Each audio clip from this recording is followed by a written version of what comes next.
¿Cómo le va? ¿Qué dice? Muy buenas noches, bienvenidos. Esto es Caníbales aquí por la pantalla de C5N. Como siempre le digo, mire, esta noche también es especial, porque vamos a meternos de lleno en toda la variedad de temas que hoy hacen al quehacer político, económico y social. Discutiremos qué sucede hacia adentro del Frente de Todos, las candidaturas, las primeras que empezamos a conocer, y también, por supuesto, lo que ocurre en el ámbito de la justicia. En todo caso, trabajo que se está haciendo en la Cámara de Diputados vinculado al juicio político a la Corte Suprema, por un lado. También el pedido de información importantísimo en el marco de la causa que investiga el atentado a Cristina Fernández de Kirchner. Todos esos van a ser temas de esta noche en nuestro programa. Yo quiero hacer un recorte.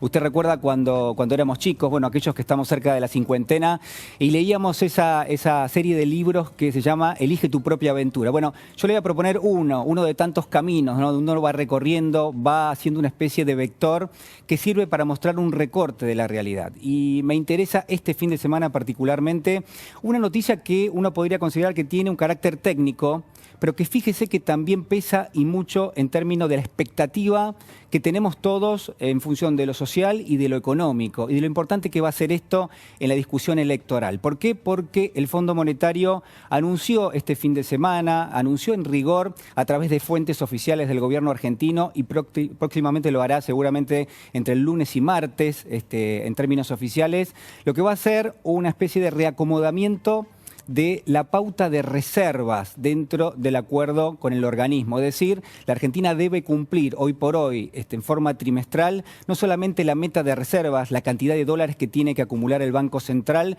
sino también la política monetaria por un lado y fiscal por el otro, el gasto público y por otro lado la asistencia del Banco Central al Tesoro, la cantidad de pesos que se emiten para financiar el gasto del Tesoro Nacional. Eso es lo que mide, en términos generales, por supuesto que mide mucho más el Fondo Monetario Internacional de la Argentina. Y en el marco de eso se venía especulando porque, por supuesto, producto de la sequía por un lado, producto también de lo que es el impacto de la guerra en Ucrania en el precio de la energía por otro, bueno, había determinado tipo de metas que tenía que cumplir la Argentina y que se veía que le iba a costar. En todo caso, que se iba a tener que pedir una especie de waiver, que es un perdón dentro y en el marco del acuerdo con el Fondo Monetario. ¿Qué anunciaron las fuentes del Ministerio de Economía este fin de semana y que veremos el anuncio oficial en las próximas horas? Bueno, que el Fondo Monetario, no la Argentina, sino el propio Fondo Monetario, le dice a la Argentina: miren, sentémonos de nuevo, vamos a tratar de pautar un nivel de reservas que ustedes deben cumplir en función de ¿qué? De todos los problemas que están teniendo. ¿Por qué? Porque las causas son exógenas, no tienen que ver con la Argentina, sino que tienen que ver con un fenómeno climático, la sequía. Y en función de esto, los últimos datos, de las últimas horas, por supuesto, también, que se calcula que van a ser unos 10.000 millones de dólares menos en la liquidación, pueden ser más también, en términos del impacto que ha tenido y que va a tener la sequía de aquí en adelante, las exportaciones de trigo, por ejemplo, en este momento. Además, también hay que sumarle otro componente, como yo decía, el precio de la energía. Todo esto lo que está haciendo es generando un movimiento bastante importante hacia adentro del Frente de Todos, hacia adentro del Gobierno Nacional. Se están tomando medidas de distinto tipo, de distinta naturaleza. Yo quiero pedirle al señor director a ver si tenemos una de las medidas que ha tomado en las últimas horas el gobierno de la provincia de Buenos Aires. A ver, el gobierno de la provincia de Buenos Aires, el gobernador Axel Kicillof, que anunció un paquete realmente importantísimo de asistencia a todo lo que es el sector del agro. Y esto demuestra también el grado de importancia que le está dando el gobierno argentino a tratar de superar los problemas, que ya son muchísimos, que está enfrentando el campo. Son créditos especiales en este caso que está anunciando el gobernador de la provincia de Buenos Aires para acompañar a las y los productores bonaerenses afectados por la sequía y que ya superan los 5.000 millones de pesos. Bueno, pone allí el banco que se utiliza, el Banco Provincia, y casi 1.000 productores a los cuales ya se los está asistiendo, y por supuesto la idea es seguirlos asistiendo de aquí en adelante. Esto muestra la magnitud, ¿no? Que muchas veces se soslaya del impacto que está teniendo la sequía y cómo está afectando al sector productivo de la provincia de Buenos Aires. Hay algunas otras cuestiones que a mí me interesa también remarcar esta noche. La primera, el anuncio que hace el Fondo Monetario. El Fondo Monetario lo que le dice al gobierno argentino es: señores, vamos a sentarnos nuevamente para tratar de definir un número que ustedes puedan cumplir en función de lo que estamos comentando, el impacto que ha tenido la guerra por un lado y también la sequía por otro. Y acá el dato, creo yo que es importante, es este. nos preguntamos, ¿por qué lo hace el Fondo Monetario? Porque esto no es común. Esto es casi inédito en términos de la política del organismo que conduce Kristalina Georgieva. ¿Por qué lo hace? Lo hace para que el gobierno argentino siga aplicando y siga tratando de conseguir las otras dos metas que se evalúan en forma trimestral, para que el gobierno argentino siga haciendo alguna especie de recorte en términos del gasto público y también de recorte en términos de la emisión monetaria de lo que le gira el Banco Central al Tesoro. Uno podría preguntárselo. Pero también hay otra definición, y vamos a volver a este tema en instantes nada más, que a mí me parece relevante marcar, y es esta. El Fondo Monetario, algo que pasó desapercibido y que para la Argentina puede ser muy importante, ayer solicitó la conformación de lo que se va a llamar una mesa de deuda soberana. Una mesa de deuda soberana, una mesa que va a tratar las problemáticas de la deuda, no solo, uno entiende, para los países centrales, y nos preguntamos, sino también para la Argentina. Es decir, esto es inédito también. El Fondo Monetario quiere sentar a los acreedores y a quienes tienen la deuda emitida. Estoy pensando en países que tienen mucha deuda en función de su Producto Bruto, puede ser Portugal, puede ser Italia, hay muchos otros países que tienen mucha deuda en este momento emitida y que en función de la recesión global, algo que se estaba discutiendo allí en el último encuentro del G20 esta semana en Bangalore, en la India, en función de lo que es la expectativa de que va a haber recesión en el mundo, bueno, por supuesto a los países les va a costar mucho más tener recursos para pagar esa deuda. Y entonces el Fondo Monetario casi por primera vez sale a decir, bueno, a ver, hay que sentarse a renegociar las deudas. ¿De qué? De los países en general. ¿Por qué? Bueno, lo que no está dicho es porque pueden tener una crisis de deuda y eso va a ser un impacto en términos financieros enorme, ¿no? La pregunta es, ¿la Argentina puede sentarse en esa mesa? ¿La Argentina puede aprovechar, entre comillas lo digo por supuesto, debido a la alta deuda que tiene nuestro país, puede sentarse en esa mesa de negociación con el Fondo Monetario Internacional de por medio a renegociar lo que es su deuda? Con un detalle que no es menor, que es que el acreedor en este caso es el propio Fondo Monetario. Es decir, que no solamente el Fondo Monetario en este caso actuaría de intermediario, sino que además está también sentado del otro lado. Es decir, que uno tendría que entender que quizás hacia adelante, en un futuro cercano, la Argentina podría renegociar todas las condiciones del acuerdo que hoy tiene vigente con el Fondo Monetario y que la verdad que pesan y mucho. Atado a esto y por último, quiero preguntarle, o en todo caso insistirle, porque la verdad que la pregunta la hacemos permanentemente, en que el acuerdo con el Fondo Monetario es inflacionario. ¿Por qué?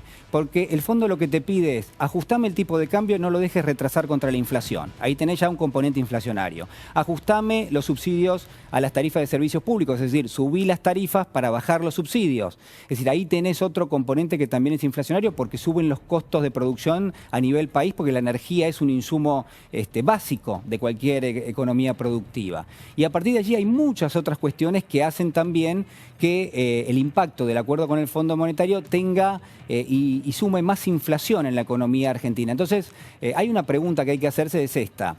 ¿Cómo va a actuar la Argentina y cómo va a actuar el Fondo Monetario teniendo en cuenta que la Argentina ya está entrando en un escenario que se denomina destanflación?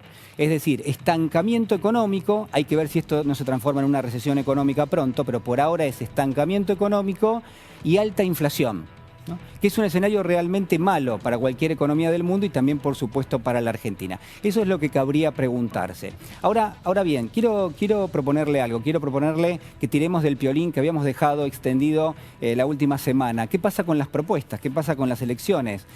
¿Cuáles son las ideas que están en danza en este momento? ¿Cuáles son los candidatos, los equipos económicos, los cuadros en general que van a conformar el futuro gobierno? ¿Usted los conoce? ¿Usted conoce las ideas?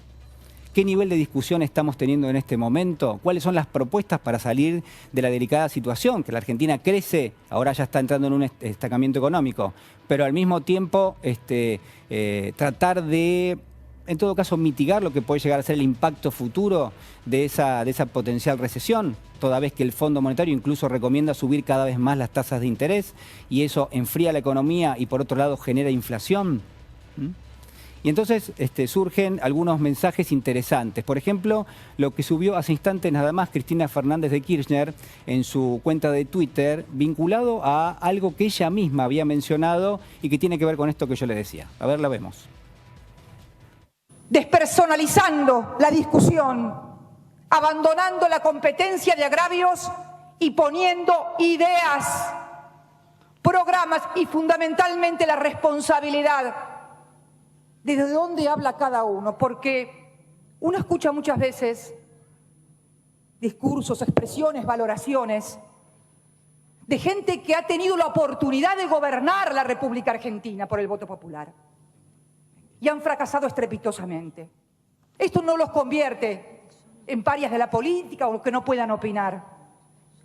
Pero por favor, humildad y reconocimiento desde el lugar desde donde se opina, porque la historia lo merece y los argentinos también. La calidad institucional no solo es responsabilidad de un gobierno, es responsabilidad también de la oposición. Y en el sector privado también esa calidad institucional se expresa en sus empresarios, en sus dirigentes sociales, en las empresas periodísticas.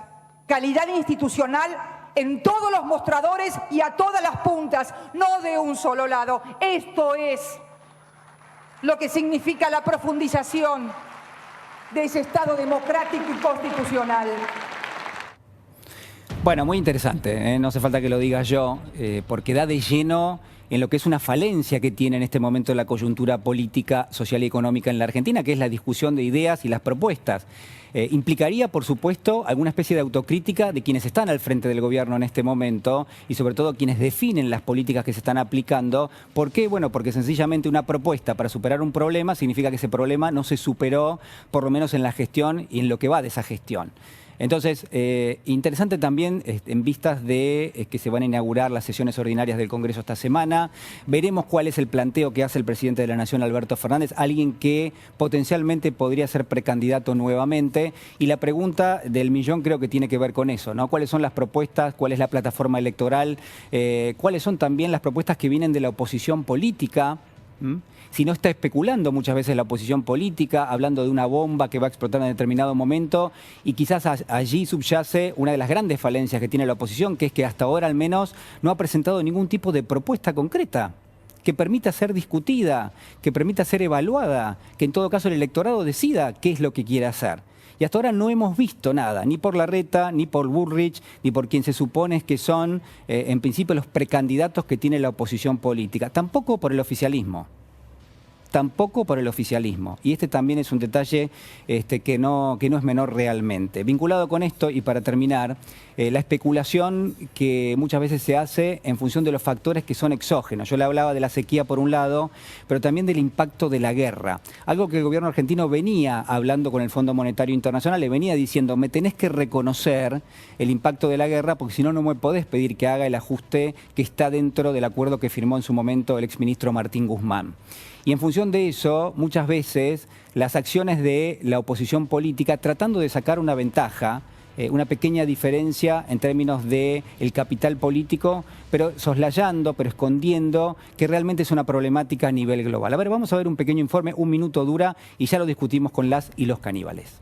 Quiero decirles que claramente debe ser la sociedad más fracasada de los últimos 70 años. En la plaza de San Amaro de Madrid, decenas de carritos de la compra vacíos esperan su turno en las conocidas como colas del hambre. Argentina no es un país normal. Están solicitando ayuda alimentaria a personas de clase media, parejas jóvenes, también inmigrantes recién llegados que nunca antes habían solicitado alimentos. En Argentina, acá, se vive mal. La cola para entrar en la cocina comunitaria se alarga cada día que pasa.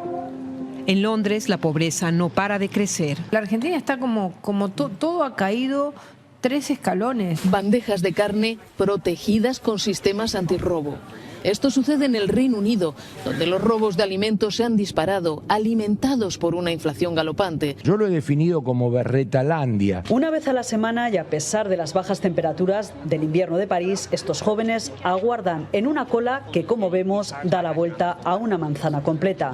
Algunos pasan horas en la calle y todos aguardan a que aquí dentro los voluntarios acaben de preparar esta mesa de reparto. No voy a vivir en Argenzuela, no. Con los precios por las nubes, la clase media en Alemania busca cómo sobrevivir. Las casas de empeño se han convertido en una solución de urgencia. Es demasiado, ya no puedes permitirte nada, ir al supermercado es un desastre. A la gente hay que decirle siempre la verdad. Y la verdad dice que este país es absolutamente inviable. Bueno, hay revuelo, hay que decir, hay revuelo en el canal, hay revuelo en el estudio también. Estamos en el estudio 2, no es el estudio de todos los días, y por eso estamos tratando de acomodarnos. Yo quedé muy alto con respecto a la mesa, así que perdón, parece que estoy suspendido, pero no. La autoridad se expresa también muy con la bien, altura. me quedé elevado, pero no significa nada, sino solamente que no puedo bajar mi silla. Doctora Natalia Salvo, buenas noches, ¿cómo le va? ¿Qué dice? Buenas noches, ¿cómo estás, Julián? Bien, veía la denostación de nuestra sociedad, como siempre, de todo el arco político de la derecha, pero también aludiendo a países de Europa que están viviendo una gran crisis, no solamente posterior a la guerra o en el trance de la guerra, sino con posterioridad a la pandemia. Inglaterra tuvo una inflación interanual inusitada del 10%, y esto replica en otros países de Europa. Digo, hay una crisis estructural que tiene que ver con la distribución de la riqueza, que acá en Argentina se explica también, o se expresa en una desigualdad. Este datito nada más, que el gobierno de Cristina Fernández de Kirchner dejó la participación de los trabajadores en más de un 46%. Hoy en día estamos en un 33%. Sí. Eso explica mucho. Bueno, tenemos el regreso del doctor Ubeira. Sí. Doctor Ubeira, bienvenido a Caníbales. ¿Cómo le va? ¿Qué tal? ¿Cómo están ustedes? Pero usted estuvo trabajando, porque yo lo vi en las redes sociales, lo vi en las noticias. Sí. Uno lee el diario todos los días y aparece el doctor Ubeira pidiendo información aquí y allá. ¿Cómo va? Haciendo lo que podemos, combatiendo al capital. Así que, quiero decirle algo, Ubeira, va perdiendo. No, eso está perdiendo, quiero que sepa. Eso es una característica de mi vida. No. Pero lo importante es la capacidad que tengo para sobreponerme. Muy bien, la resiliencia. Sí, Churchill decía que el éxito constituye de ir de fracaso en fracaso sin perder el ánimo. Muy bien, muy bueno. Es una buena frase. No, bueno, pero volviendo al tema el tema que más me interesa es el tema de Ucrania, porque tengo justamente una hija viviendo en España y la misma factura que el año pasado pagó 100 euros, este año la pagó 300. O sea, con exactamente el mismo consumo. Entonces lo que quiero decir es que este episodio de Ucrania, que se vivía como un hecho lejano o lo que sea, está provocando un impacto en lo que es la economía media de los europeos, por lo menos en España, que es el caso que yo conozco. Entonces, me parece que las cosas hay que tomárselas con algún grado de seriedad. Hay una bronca generalizada con todo lo que es la conducción de la Comunidad Económica Europea. Con la señora Lagarde no te quiero ni contar. Sí. Digamos, en líneas generales pareciera que era una cosa de una guerrita de un par de días, y la verdad es que midieron mal el salto, porque Rusia es Rusia, ¿no? Entonces, más allá, digamos, de las opiniones, y haber invadido Ucrania fue una decisión equivocada de Rusia, lo que sí es cierto, y ahora salió a la luz, es que entretuvieron a Rusia en la cuestión de Ucrania con los pactos de Kiev, que ya de antemano se sabía que no se iban a cumplir. Entonces, esto ha generado, digamos, es más largo el problema, pero lo que quiero decir es que esta situación económica y financiera de Europa se traslada a la totalidad de los países emergentes y de los países que no son emergentes.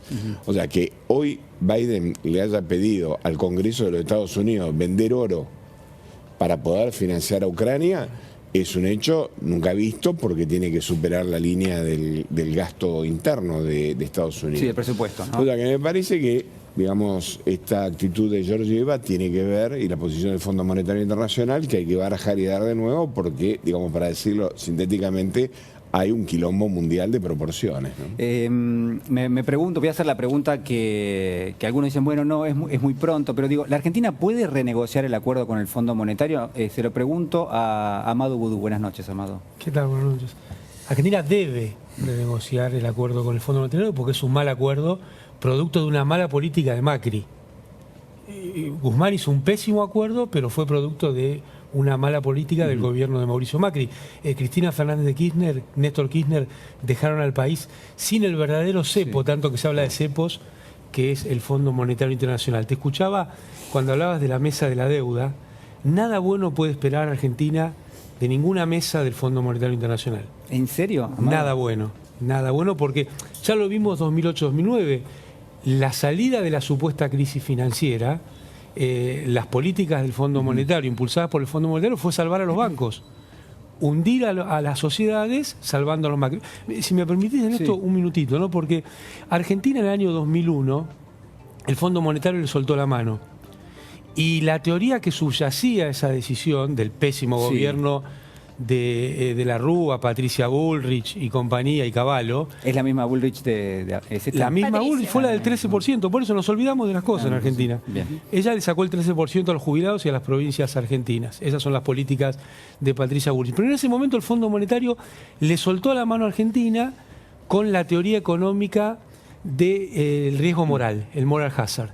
No le prestemos a este país porque eso va a contagiar a todos, y por 2.000 millones de dólares nos dejaron sin país. 7 años después, el problema lo tenían los bancos. Los bancos eran los que tenían el problema, producto de haber prestado mal. Supuestamente son los expertos en prestar. Bueno, habían prestado pésimo los bancos más importantes del mundo. ¿Qué hizo los gobiernos? ¿Qué hicieron? ¿Y qué hizo el Fondo Monetario? Los rescataron. ¿Sabés qué hicieron? Fueron a las mismas universidades que tenían la teoría del riesgo moral, metieron la mano así en los anaqueles y dijeron, no, ahora es esta teoría. Se llama too big to fail, muy grande para caer. Entonces, es toda una truchada. No espere, cuando hablan de cosas técnicas, cuando hablan de las cuestiones de los técnicos del Fondo Monetario, es todo mentira. Es toda una truchada política de las decisiones geopolíticas de Estados Unidos. Entonces, primero, este avance que hubo en relajar las metas que el fondo había impuesto a Argentina, Sergio Massa viene trabajando desde que asumió con esta postura de que cambiaron las circunstancias, había que cambiar las condicionalidades.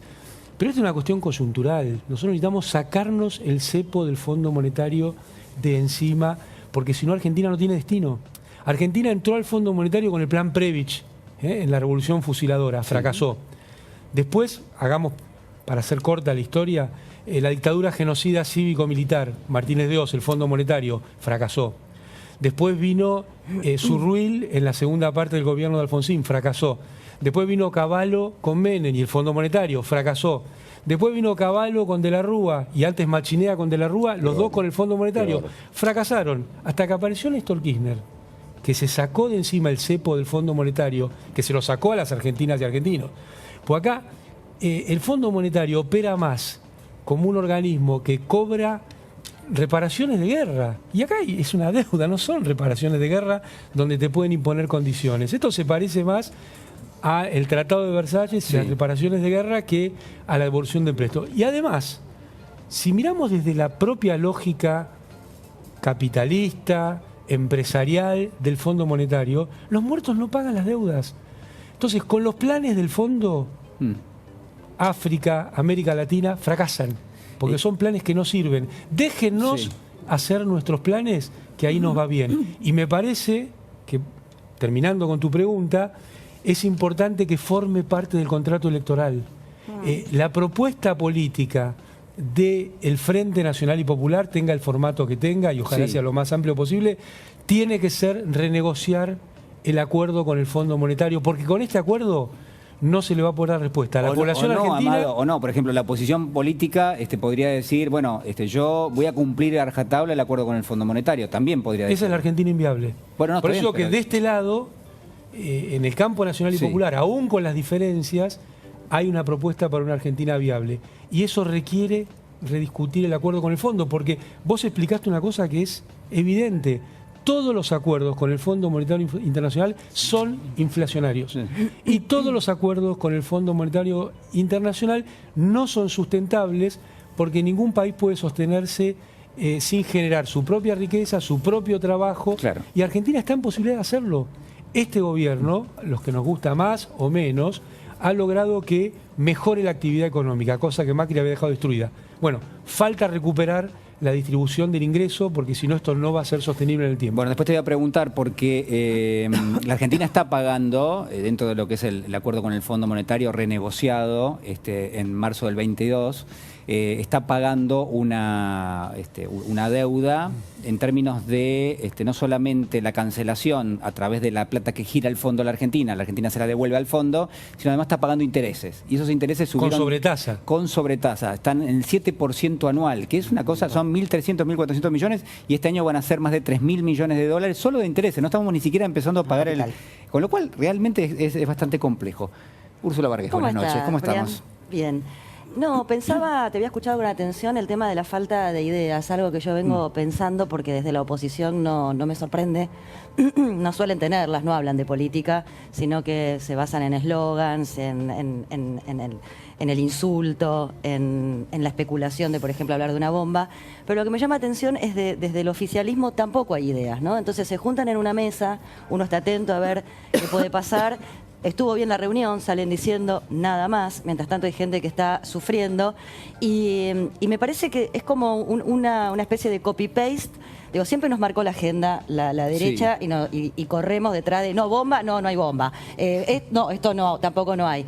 Y ahora tampoco hay ideas. Y eso me hace pensar y me parece algo muy, muy importante, que tiene que ver que justamente la falta de relato, la falta de una idea, la falta de qué vamos de caras a qué vamos a querer reelegir este gobierno, caen en esa bolsa para mí y sobre todo los más jóvenes.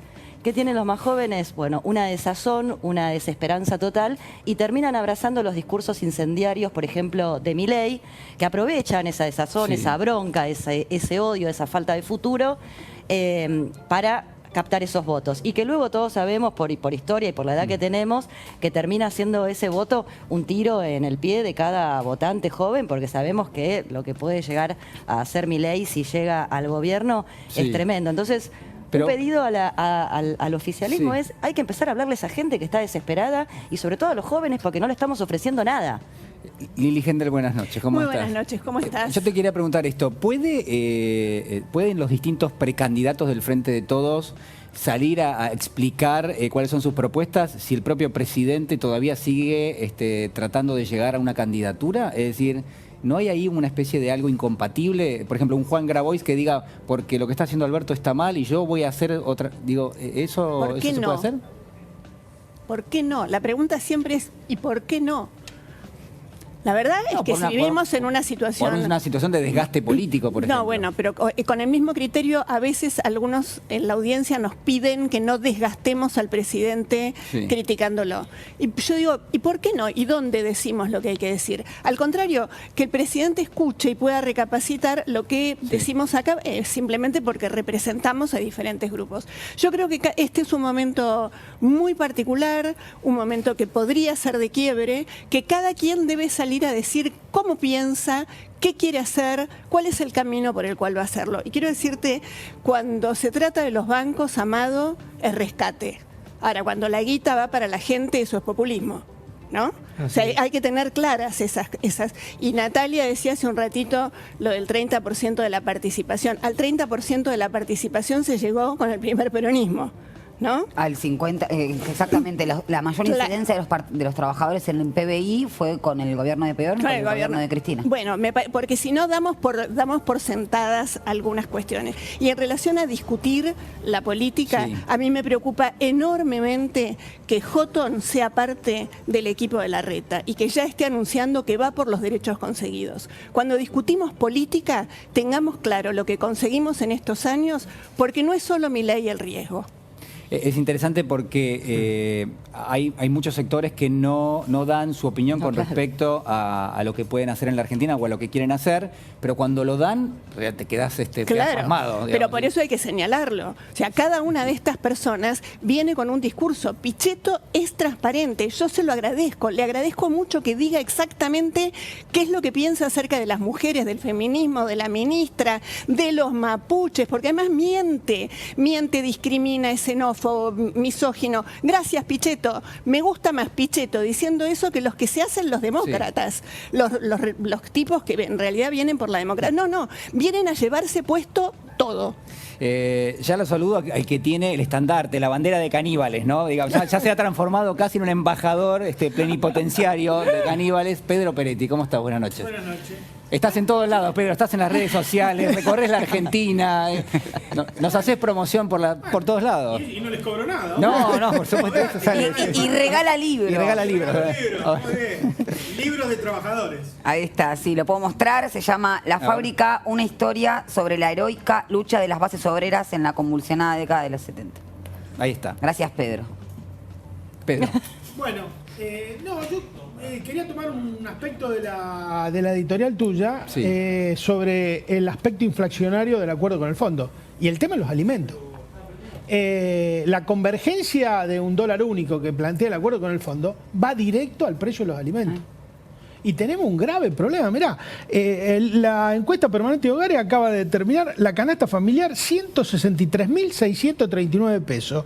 El salario medio registrado 102.000. El salario de los trabajadores no registrados, 44.000. Ingreso promedio, 84.400 pesos.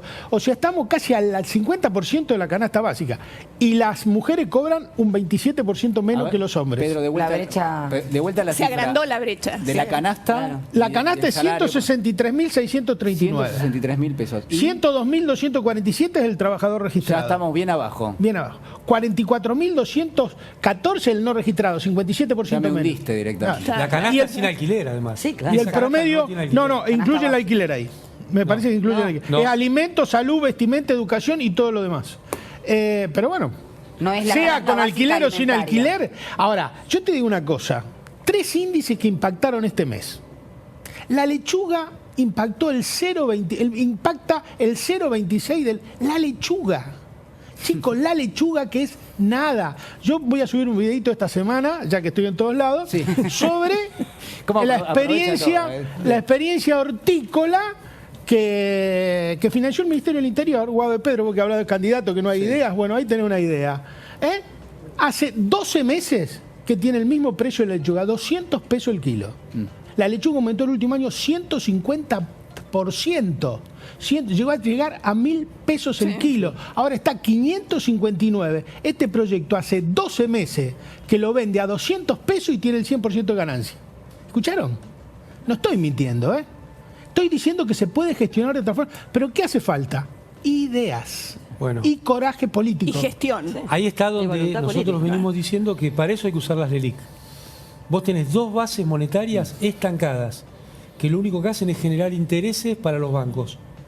Lo que hay que hacer es poner ese dinero en la producción local, lo que Cristina llamaba la industrialización de la ruralidad, o lo que hoy llaman Paco Durañón arraigo, porque la concentración que tenés en alimentos es parte de la tensión inflacionaria. Y en ningún país del mundo, no voy a decir serio porque si no trabajaría en otro canal, porque todo se acá ni siquiera trabaja. Claro, en ningún país del mundo está esta concentración en alimentos. El gallego hablaba de Europa. En España, esta política de producción local y compre local obligatorio para las grandes cadenas es una política de Estado. En Estados Unidos sucede lo mismo. No puede ser que no tengamos financiamiento masivo para pequeños productores de alimentos en cada rincón de la patria. Ahora, Amado, ¿cuál es el impedimento? ¿Vos fuiste al banco?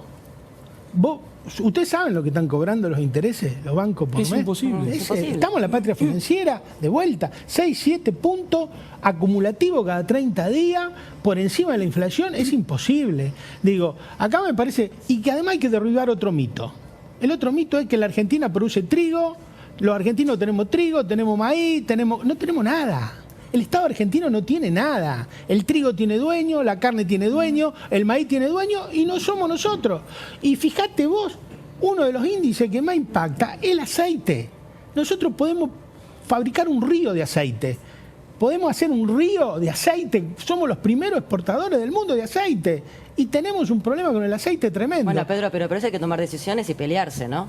Digo, y me parece que justamente... Hay que romper los huevos, no acariciarlos. Claro, no te quepa duda. Hay que pelearse, ¿no? No queda otra. Y volvemos siempre a este tema, ¿no? De quedar bien con todo el mundo, del diálogo, del consenso. Y me parece que llega un momento donde el hambre del pueblo te tiene que marcar a dónde tenés que ir, ¿no? No, digo, ayer se cumplieron, o Néstor Kirchner hubiese cumplió 73 años. Y en base a esto que decías de la mesa de los argentinos, lo trascendente que es priorizar o sobrevalorar el mercado interno respecto de la exportación, él decía justamente que primero, a ver si lo tengo acá, si me permiten, vamos a dar una batalla nacional contra aquellos que quieran encarecer el producto para evitar que los alimentos esenciales lleguen a la mesa de los argentinos.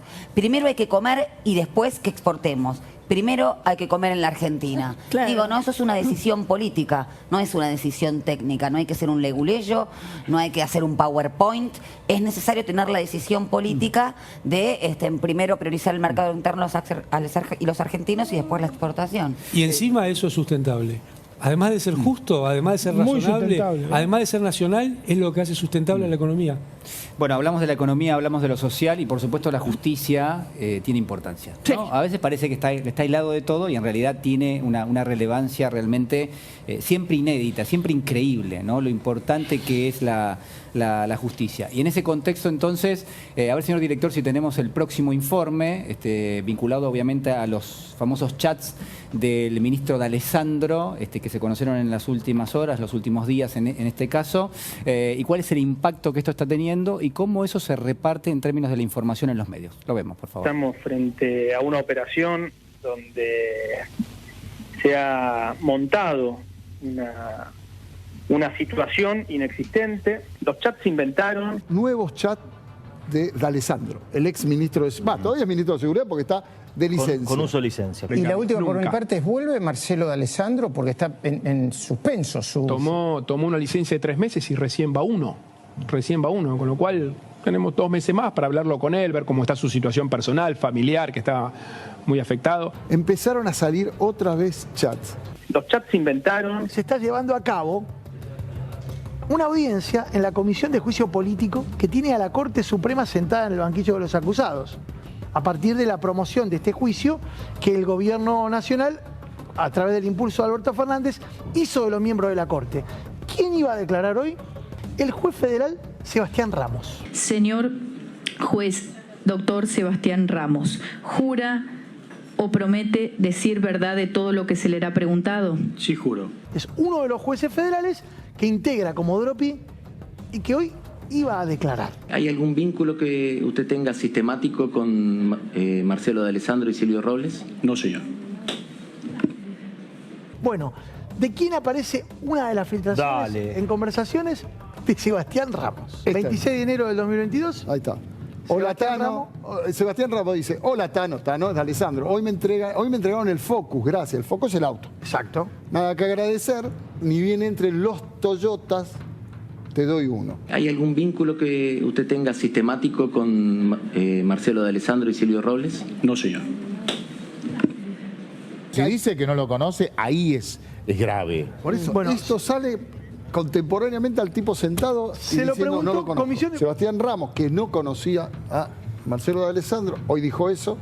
Ah, genial, dice. Ah, genial, le dice. Lo que está diciéndole Marcelo D'Alessandro es que lo que le va a entregar es un vehículo de la flota del Ministerio de Seguridad, uno supone, Focus y el Toyota es la otra marca. Toyota dice que le están por entrar. Son los vehículos que utiliza la policía de la ciudad. Los chats se inventaron. ¿Hay algún vínculo que usted tenga sistemático con Marcelo D'Alessandro y Silvio Robles? No, señor. Bueno, acá tengo una Ranger para Pedro. Tengo un Toyota que es tuyo, Lili, es el de... Lo quiero rojo. Vos sabés que no me... A ver, pero 0 kilómetros. Voy a chequear a ver si me... ¿Qué es esto? Le podrían poner el grupo Focus. No, pero ¿qué se reparten autos, Ubeira? ¿Me explicás, por favor? Sí, hay una práctica que es que los jueces suelen tener, bueno, como todos saben, auto con chofer. Hay algunos que lo disponen y hay otros que no. Ahora, en líneas generales me parece sorprendente porque generalmente todo este tipo de decisiones con respecto a la flota de autos la maneja el Ministerio de Seguridad de la Nación. sencillamente porque es un juez federal. Entonces, los vehículos que se utilizan son de la flota que administra el Ministerio de Seguridad de la Nación. En este caso particular, me parece que no pasa la relevancia por si le da un Toyota o le da un Focus, sino porque establecida la relación a través del chat, el juez miente ante la comisión de juicio político. Porque claramente hay una relación de, no sé si de amistad, pero por lo menos hay un conocimiento personal que supera los estándares que tiene que ventilar un juez como testigo. Y ahí en la comisión cumple con las funciones de testigo. Por lo tanto, cuando le preguntaron por las generales de la ley a Ramos Padilla, largó un discurso de aproximadamente media hora sobre todas las incompatibilidades que tenía con la Corte Suprema de la Nación, las cosas que le habían hecho y las cosas que habían pasado. ¿Por qué? Porque en cualquier caso, si uno no dice eso en las generales de la ley, la persona que te está escuchando claramente no sabe si vos tenés una intencionalidad, si hay un dolor, hay un daño, hay un compromiso, hay una relación de parentesco, bueno, lo que fuera, lo que en general se sabe como testigo. Entonces, en este caso particular, el juez lo que se advierte es que miente a la comisión. Después de que un juez miente ante una comisión, que es bueno decirlo, es la que representa al pueblo, porque nos guste o no nos guste, esa comisión, claro, es representante del pueblo. Sí. Ya de alguna manera, después de ahí, el testimonio y lo que sigue después, creo que tiene poca relevancia. Poca relevancia.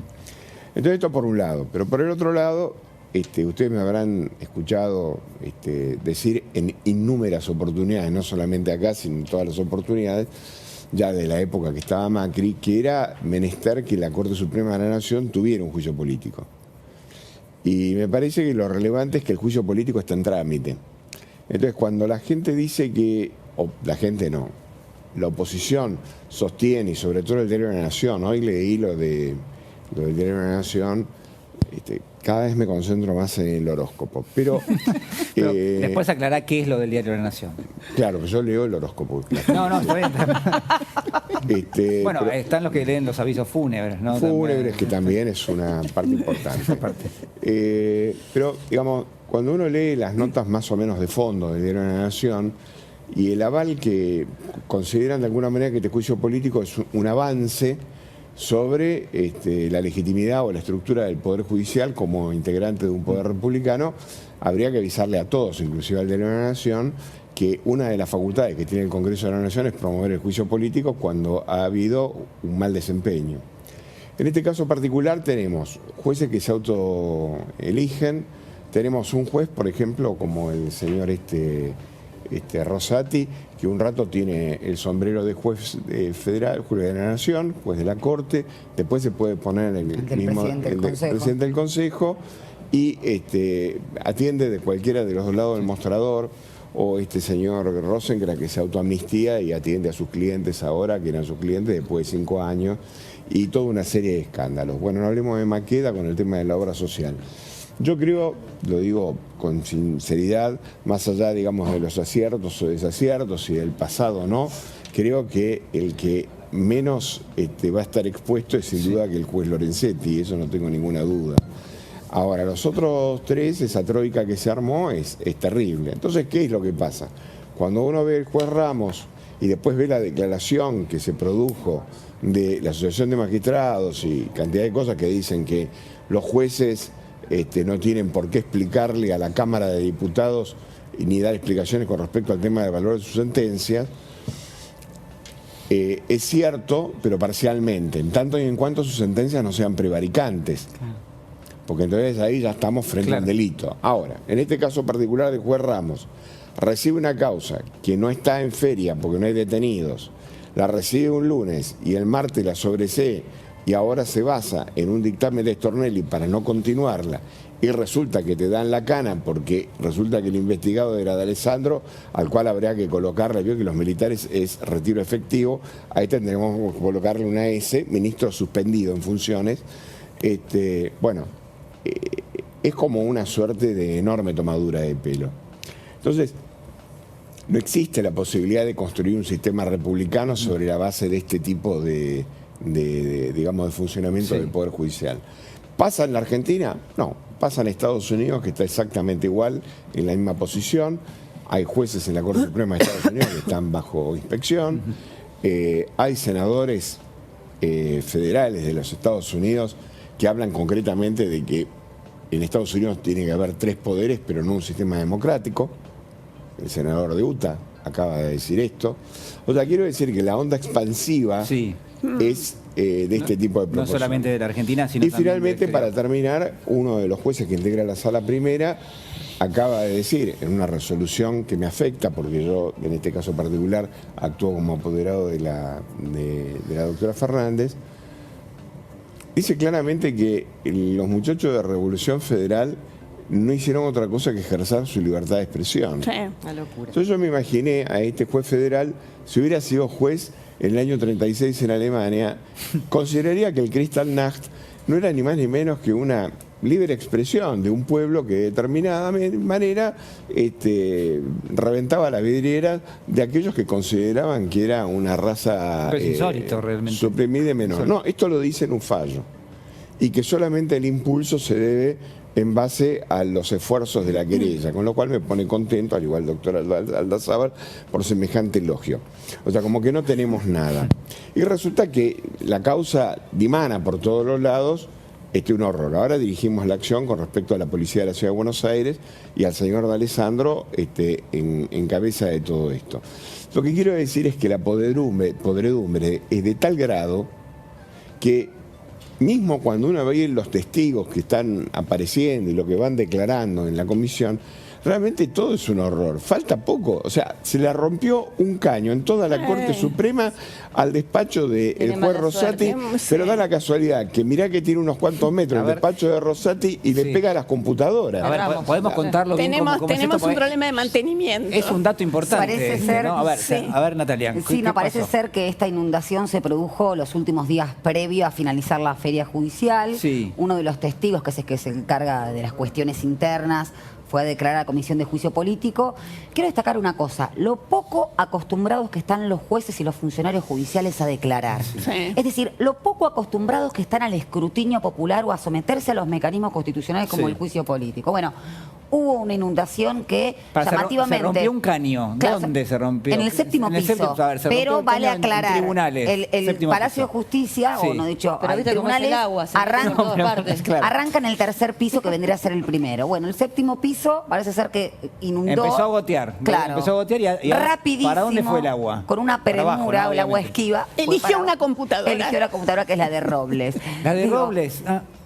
Quiero decir, la de Silvia Robles, que es el vocal de Rosati, que esas conversaciones no solamente se mantuvieron D'Alessandro, Ramos, Tano, el auto, sino también con otra parte fundamental integrante del sistema de justicia, que es el Ministerio Público Fiscal, el número 2, Juan Manuel Olima, el número 2, digo, de Ernesto Casal, es el procurador, el jefe de los fiscales.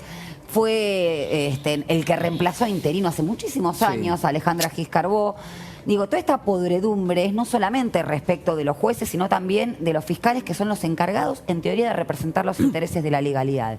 Y esto que marcaba el gallego recién, nuestro sistema de justicia, nuestra corte, de allá en la inicial en 1862, ya Vélez Sarsfield, que nadie podía dudar de que fuera ni cuca, ni peronista, ni anarquista, ni socialista en ese momento, decía que era un peligro que la Corte Suprema de Justicia tuviera la función de fiscalizar al otro poder político, que era el Poder Ejecutivo, que es el que realmente el soberano elige el pueblo, o también el Poder Legislativo. Este superpoder que está teniendo el Poder Judicial también en otras latitudes es realmente una exacerbación del sistema democrático y republicano. Esto hay que decirlo. Se supone que los 3 poderes se autocontrolan. Parece ser que el Poder Judicial no lo puede controlar nadie. Más que hay una cosa que siempre quiero decir, que la digo así al pasar y siempre me causa gracia, ¿no?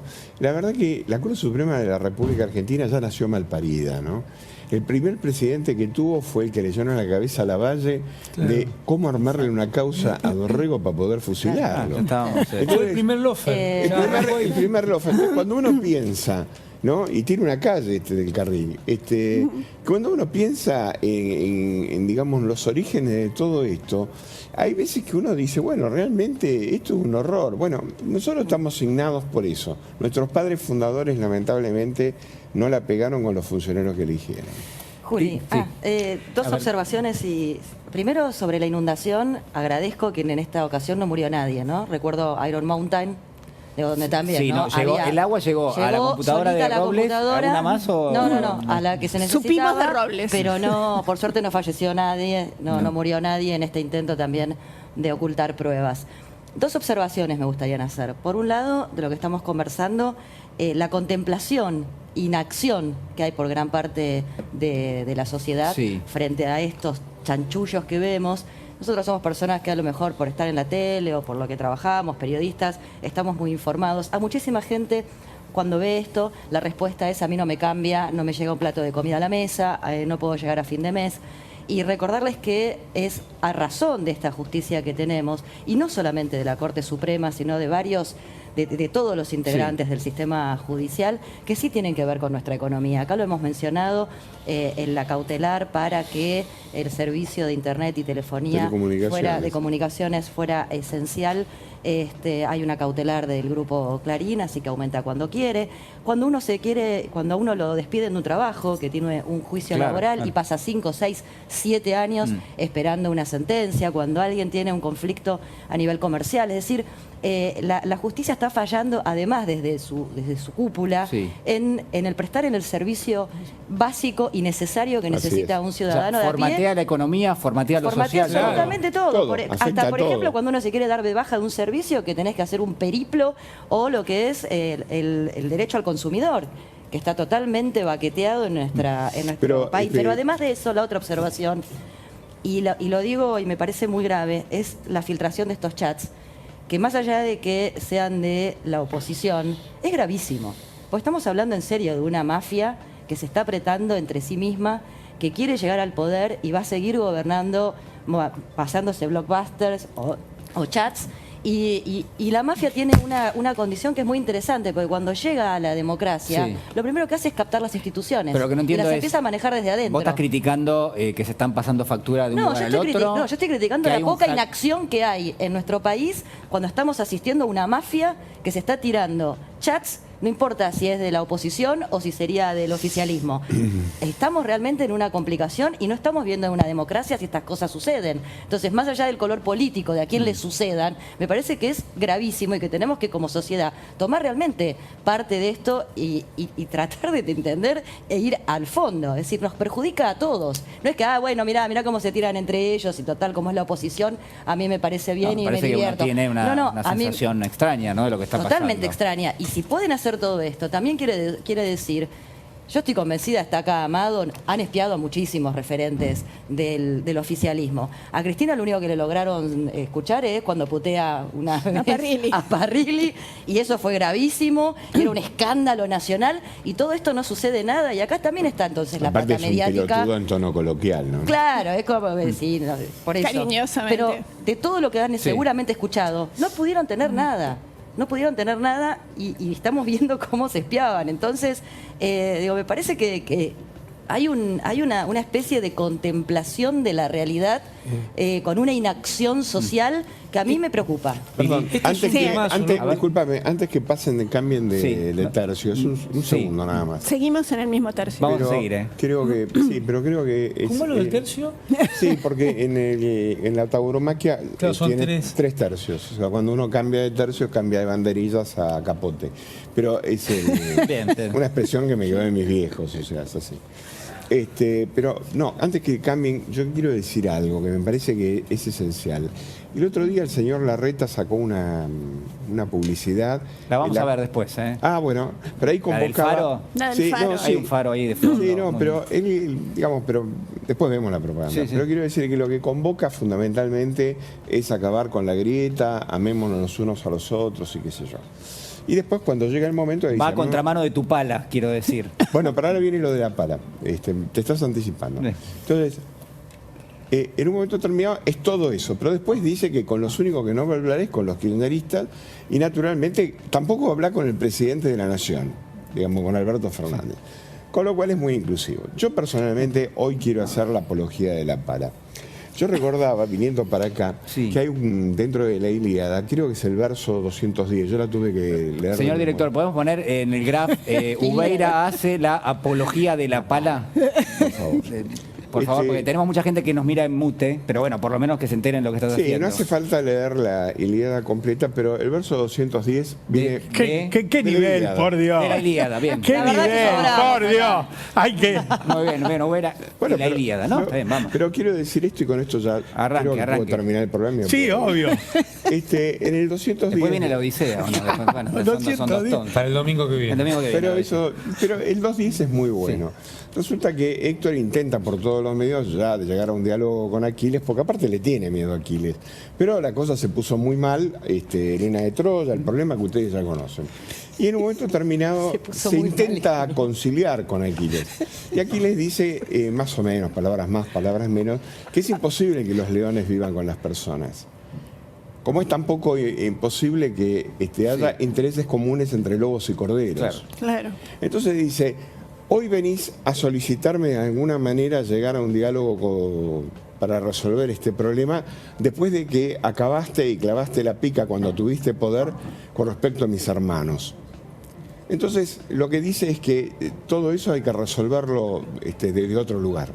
No voy a decir cómo, pero lo dice. Lean el 2.10.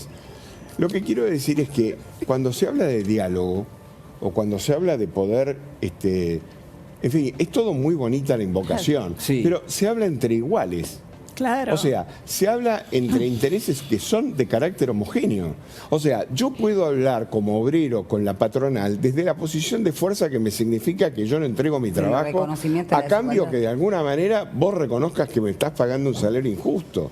Pero lo que no puede pasar de ninguna manera es que estos tipos que tienen la lapicera como para matar a un tipo en cana, como lo hicieron con Amado, o puedan acabar con una clase política, o que puedan acabar con la oposición o con todo ese tipo de cosas, estén en igualdad de condiciones que las que estoy yo, y dentro de un sistema republicano y pretensamente democrático. Entonces, con respecto a eso, no tenemos nada que negociar, porque nosotros somos los corderos que estamos negociando con los lobos. ¿Lili? Hoy en Perfil admiro la memoria del doctor Ubeira, quiero decirte. En la entrevista principal se habló justamente del tema de la justicia y se convoca a dos que se supone que son grandes constitucionalistas. Yo como me dedico a otro tema, ustedes comprenderán, no los conozco, pero entiendo que si están en la página principal de Perfil, ¿Cómo debe te gusta ser leer ese diario a vos? Todos los domingos religiosamente. Mi público espera mis anotaciones del domingo en Twitter. Y hay dos frases que quiero compartir con ustedes, las dice Rosler, a lo mejor aquí los abogados lo conocen. La mejor de las reformas puede terminar siendo contraproducente. La mejor de las... O sea, no hagamos nada, chiques, porque no hay nada que hacer y porque a este sistema no hay que tocarlo. Sin embargo, en estos casos hay que tener mucho cuidado, dice Rosler, con iniciar un juicio político. Ojito. Te estoy contando. Tenemos instituciones porque necesitamos la autoridad de las instituciones y a veces tenemos que tolerar incluso serios errores de las instituciones. Bueno. O sea, nos están pidiendo que, como tenemos que bancar las instituciones tal como están... O sea, los corderos tienen que ser contemplativos de los lobos. Totalmente. Algo así, perdón, Pedro, quiero contarles que estuve en Mar del Plata acompañando a la familia de Lucía Pérez. Se reabrió este juicio gracias a el empuje enorme de Marta Montero, la mamá de Lucía. En este juicio lo que sucedió es que los jueces consideraron que no hubo abuso, que la piba consintió, se drogó por su propia voluntad, consintió su propia muerte, consintió que la violaran y la mataran. Y los jueces entonces gozan de la más absoluta impunidad. ¿Cómo se logró esta reapertura? Esto es muy importante decirlo, porque acá lo decimos todo el tiempo, con la gente en la calle. con la gente en la calle, con las mujeres en la calle, con los carteles en la calle, diciéndole basta a esta justicia que, como muy bien decía Úrsula, se mete no solo en los negocios, no solo en lo que tiene que dictaminar con los servicios de Internet, en mi cama. Cuando me divorcio, se mete en mi vida, en mis bienes, me embargan, por ejemplo, si quiero proteger a mi hija o a mi hijo. En este mismo momento en el que sucedía lo del juicio a Lucía, allanaron la casa de Arco Iris para llevarse a la niña aquí en la ciudad de Buenos Aires. Porque ¿qué pasó? La justicia de un lugar no está de acuerdo con la justicia de otro lugar. En el medio, Julián, está la gente. Mientras los jueces y las juezas, como la jueza que se llama Menem, de La Rioja también, y Flamini, determinan que la niña tiene que estar en otro lugar, en la ciudad de Buenos Aires se determina que eso es altamente peligroso. O sea, fíjense ustedes que en una provincia dicen la nena tiene que estar con el padre y en otro lugar dicen esto es altamente peligroso porque fue acá la movilización hay abuso. la que no lo permitió. Y lo que una vez más no lo permitió exactamente fue la gente en la calle, las mujeres, los feminismos, los compañeros en la calle. Quiere decir que efectivamente esta justicia, digámosle a Perfil que hace esta nota principal, sí puede ser repudiada y sí debemos exigir una reforma judicial porque estamos absolutamente hartas de la corrupción que en estos casos además queda a la vista. Absolutamente. Pedro. Yo... retomando el tema de la movilización y de la gente en la calle, acá hay una cuestión que es increíble. Hace 4 meses que quisieron matar a la vicepresidenta de la República y no pasó nada. Y este ya no es un problema de la justicia, es un problema de la política. Acá hay un problema... ¿Por qué pensás que es un problema de la política? Porque evidentemente la política tiene que actuar. A ver, yo me pongo en la piel de la vicepresidenta, yo que soy un don nadie. A mí me quieren matar. Pasan 4 meses. No pasa nada, no hay una movilización, no hay nada, de nada, solamente 2 abogados de la querella empujando y todo lo demás. Yo me voy a mi casa, te digo la verdad. Viene una comisión de la UEA ahora, digo, bueno, a ver, me voy a mi casa. Digo, pido la renuncia de todo el gabinete. Acá alguien tiene que explicar algo alguna vez, alguien tiene que hacer algo. Alguien tiene que subirse arriba de pedir el reclamo, que se esclarezca el intento de asesinato de la vicepresidenta, que lo vimos en vivo y en directo. La solución viene de afuera, no de adentro. Por eso decía que sea ahora como está sea, viniendo una ahora, yo comisión me pongo en la piel de la vicepresidenta. Digo, acá alguien me tiene que dar alguna explicación del gobierno que yo hice. No solo que yo hice el gobierno, no solo que los puse a todos con mi voto de ministro, sino que encima me provocan a mí, porque me tiran chicanas electorales, me dicen, ¿y quién se va a presentar? Que se presente, no está proscrito, está proscrita. Digo, hay una falta de respeto y una ingratitud en esta situación que se vive adentro del Frente de Todos, que hay que ponerla en su justo lugar. Sí, por eso mi crítica con respecto a si la tocan a Cristina, que quilombo se va a armar, ya la tocaron y no pasó nada. Pero ¿para quién es esa crítica? Eso es lo que no me quedan claro. ¿Es para la militancia? ¿Es para la justicia? ¿Es para el gobierno? Para todos. Para todos. Les cabe a todos. Al que le quepa el sallo, que se lo ponga. A las famosas instituciones, Julián, porque ¿qué hace el sistema de justicia respecto a este hecho? La verdad que lo que hace es obturar la investigación. Claro. Lo hemos visto una y otra vez. Lo que hace es como pasaba en el caso de Lara San Juan. Lo mismo. Macri balizó hacia dónde tenía que ir y las grandes instituciones convirtieron en espías a los familiares. Una cosa bien del neoliberalismo, convertir a los inocentes, a las víctimas en responsables. Y si alguien sabe esto son las mujeres. Che, Amado. Como el sistema. Pero te quería agregar algo porque son las instituciones las que están haciendo esto. Obturar la justicia. Los tipos que administran las leyes están obturando la justicia y la verdad. Están obturando la justicia y la verdad. Y así como vimos lo del lago escondido, porque ¿quién decide en Argentina que es un escándalo y que no? Sí. ¿Quién lo decide? ¿Eso no fue un escándalo? Los medios. ¿Eso no fue un escándalo? Los medios, Amado, los medios lo deciden eso. La mayoría. Pero también el sistema institucional. Sí. Porque si el Poder Ejecutivo hubiera hecho algo, hubiera habido otra respuesta. Si el Poder Judicial hubiera hecho algo, habría otra respuesta. Y si el Poder Legislativo hubiera hecho algo, habría otra respuesta. Y Al principio del programa, los doctores, la doctora y el doctor, hablaban de esa supuesta necesidad de balance, los check and balances que estudiamos de los poderes. Están todos rotos.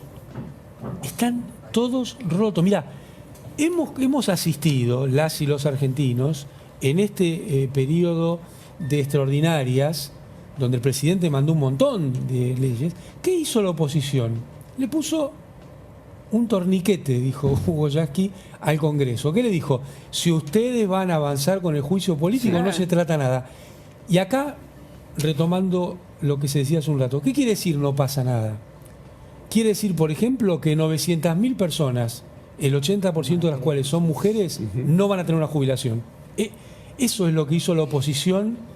Y vos fijate si habrá un vínculo entre lo que pasa en el Poder Judicial y lo que pasa al conjunto, en el bolsillo, en la vida, en los derechos, porque muchas veces son derechos que no son económicos, como el caso de Arcoiris, de nuestra sociedad. Entonces, cuidado con esto, cuidado con esto. La oposición usó como rehén a 900.000 personas, el 80% mujeres, que no van a tener una jubilación, tratando de que no estuviera el juicio político. Eso es lo que hace algunas instituciones en la República Argentina. Y lo que queda descubierto que defiendan, ¿no? Que no haya juicio político. Digo, ¿qué es lo que están hablamos descubriendo? todo el tiempo de este partido están judicial descubriendo el lado escondido. que están, exactamente. Porque escuchábamos digo, que forman decían, parte del mismo esto es una pensamiento. operación. Faltó que digan, nos operan con la verdad. Pero además, Amado, ¿qué pasa cuando las instituciones realmente son apropiadas? Yo el otro día lo puse en las redes sociales, me dijeron chorra. No, apropiadas en el sentido de justamente aprehensión popular.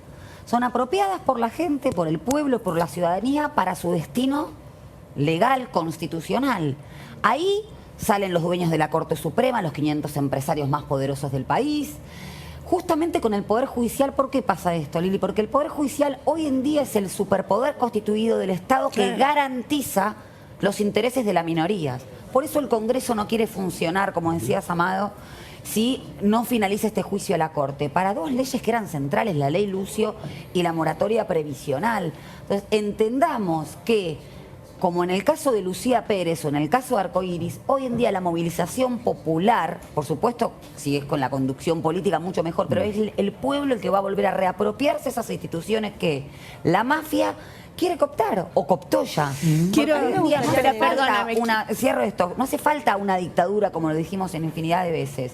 Hoy en día ese capital esto es una dictadura. Claro, se apropia es la dictadura del capital patriarcal y depredador. Exacto, se apropia de todos los dispositivos del Estado, culturales también, como discutimos el domingo pasado, culturales también, claro, y constituye una subjetividad para crear ese sujeto homogéneo, sin conflictos, sin grietas, sin problemas y, por supuesto, que produzca una quiesencia dominado. Que no sea dominado. Y te sumo que me parece que es una variable muy, muy importante, porque el tema del cuca, choriplanero, agarra la pala, son todos chorros.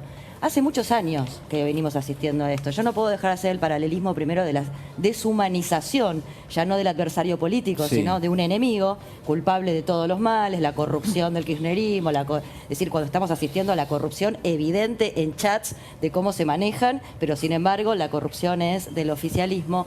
Y me parece que eso también ha calado muy, pero muy profundo en nuestra sociedad. El tema del cuca, que ya hemos dicho, no es menor que sea una cucaracha, los judíos eran ratas, digo, ¿no? Hacer ese paralelismo de estigmatización de quien es nacional y popular y tratarlo ya de buenas a primeras de chorro. También creo que ha calado hondo dentro de la misma movilización del movimiento nacional y popular, que pareciera que nos hablamos en voz baja, ¿no? Que pertenecemos a esta sociedad y sin embargo, y sí, pero soy peronista, es decir, no se va... Una especie de proscripción autoinfligida, bueno, ¿no? De no esto poder... que está diciendo fue cuando a Julio De Vido no le sostuvieron, fueron. Exactamente, pero digo, me parece que de cara a la sociedad... Y aunque hubieran perdido la votación, por lo menos había que decir lo que había que decir. Exactamente. Así llegamos a la proscripción de Cristina Fernández. Pero por eso mismo, no siempre se ganan las batallas. Lo que pasa es que siempre hay que darlas. Es lo que siempre estamos tratando de decir. Pero no es menor el tema de la estigmatización a la... A mí me parece un tema... ¿Cómo? Esos son los grandes problemas que tiene. Claro, y que en los propios empieza a calar. Y entonces no se defiende, no se sale a demostrar y a dejar en evidencia lo que está sucediendo con todas las letras, desde el Ejecutivo mismo. Bueno, pues se trabaja desde los medios de comunicación. Sí, pero se eso trabaja algo habrán también hecho de baja culturalmente. intensidad. Pero termina ganando la batalla cultural donde todo... algo habrán hecho de baja intensidad. Claro, termina ganando la batalla Hay dos cultural la cosas. derecha, que la viene ganando, para mí, por lo menos, que hemos debatido muchas veces. No.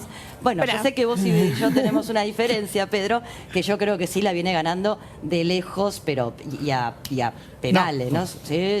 Lili, a ver. La batalla cultural. Sí, totalmente. Creo Vos que hay contra que, uno, hay no. que hay que agregarle al tema de las personas en la calle, lo que vos además, Nati, decías recién, la necesariedad de que las instituciones o las referencias institucionales también tomen posición. En el caso de Arcoiris, nos movimos muy rápidamente y quienes, además de sostenerse en la calle, en la esquina, con pancartas, un beso a Nina Brugo y a sus 79 años que estuvo ahí comandando, Marisa Graham, la defensora, fue a golpear la puerta y la policía de la ciudad de Buenos Aires no la dejaba entrar. María Elena Nadeo, ¿por qué digo esto? Porque a veces nos quedamos con la idea de la gente en la calle, pero además de la gente en la calle, tienen que estar las instituciones que fueron elegidas, Claro. que fueron construidas para cumplir con una función, haciendo lo que tienen que hacer. ¿Cuál fue el final en este caso? Que Arcoiris no se la llevaron. ¿Cuál está siendo el final de Lucía Pérez? Que los jueces anteriores están a punto de entrar en un jury. Esto va a ser histórico. Fue histórico el alegato de la doctora Piermarini y de la doctora Verónica Heredia, porque por primera vez la perspectiva de género, la diferencia entre una mujer y un varón, una piba de 16, un dealer de 23. La situación, se habla de Rosario.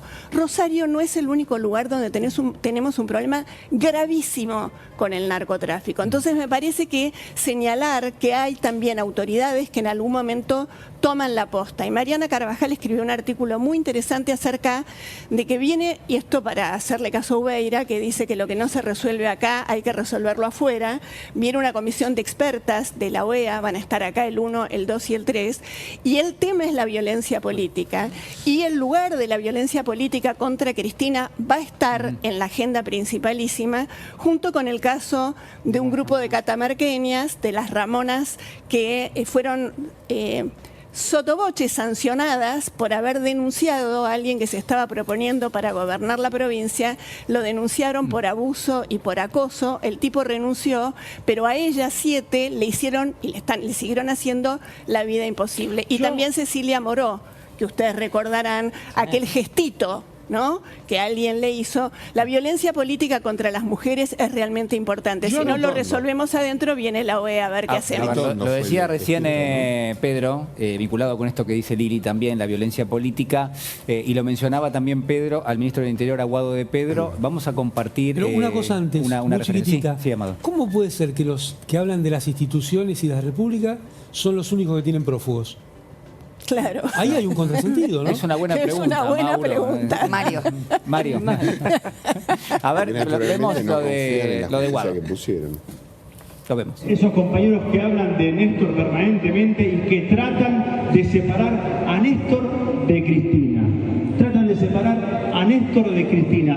Néstor y Cristina son lo mismo. Néstor y Cristina son lo mismo. Néstor y Cristina son la reconstrucción de la Argentina. Y esos compañeros que parece que no andan muy bien, que quieren separar a Néstor de Cristina, les digo, por favor, imagínense si los escuchara Néstor. Si los escuchara Néstor. Y les digo, el mejor homenaje que le pueden hacer al compañero Néstor Kirchner hoy es investigar quiénes fueron los responsables materiales e intelectuales del intento de asesinato de su compañera. Dejen de hablar de Néstor en vano. Dedíquense a investigar quiénes son los autores materiales y los autores intelectuales del intento de asesinato de la compañera Cristina. Bueno, para mí esto es relevante en función de los interrogantes que planteábamos al comienzo del programa y que yo creo que va a ser parte de nuestro trabajo a lo largo del año.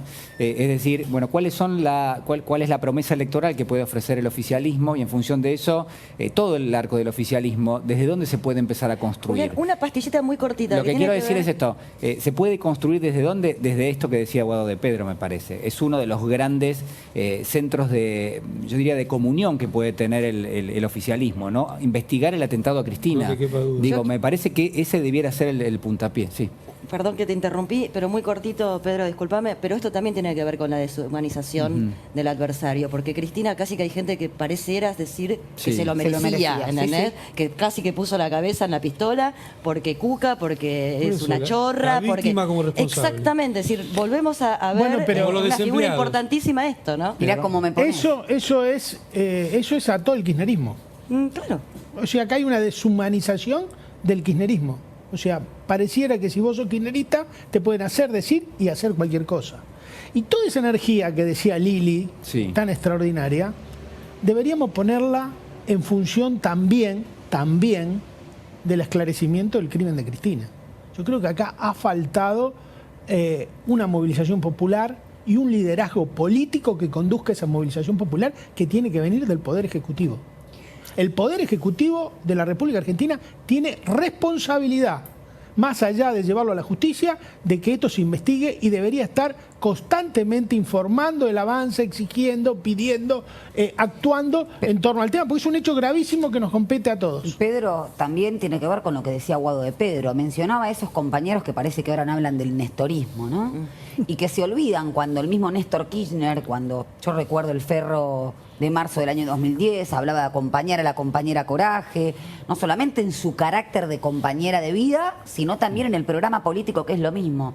Parece que esto tiene que ver con el buen peronismo y el mal peronismo. Cristina representa para el poder el mal peronismo, el peronismo incómodo.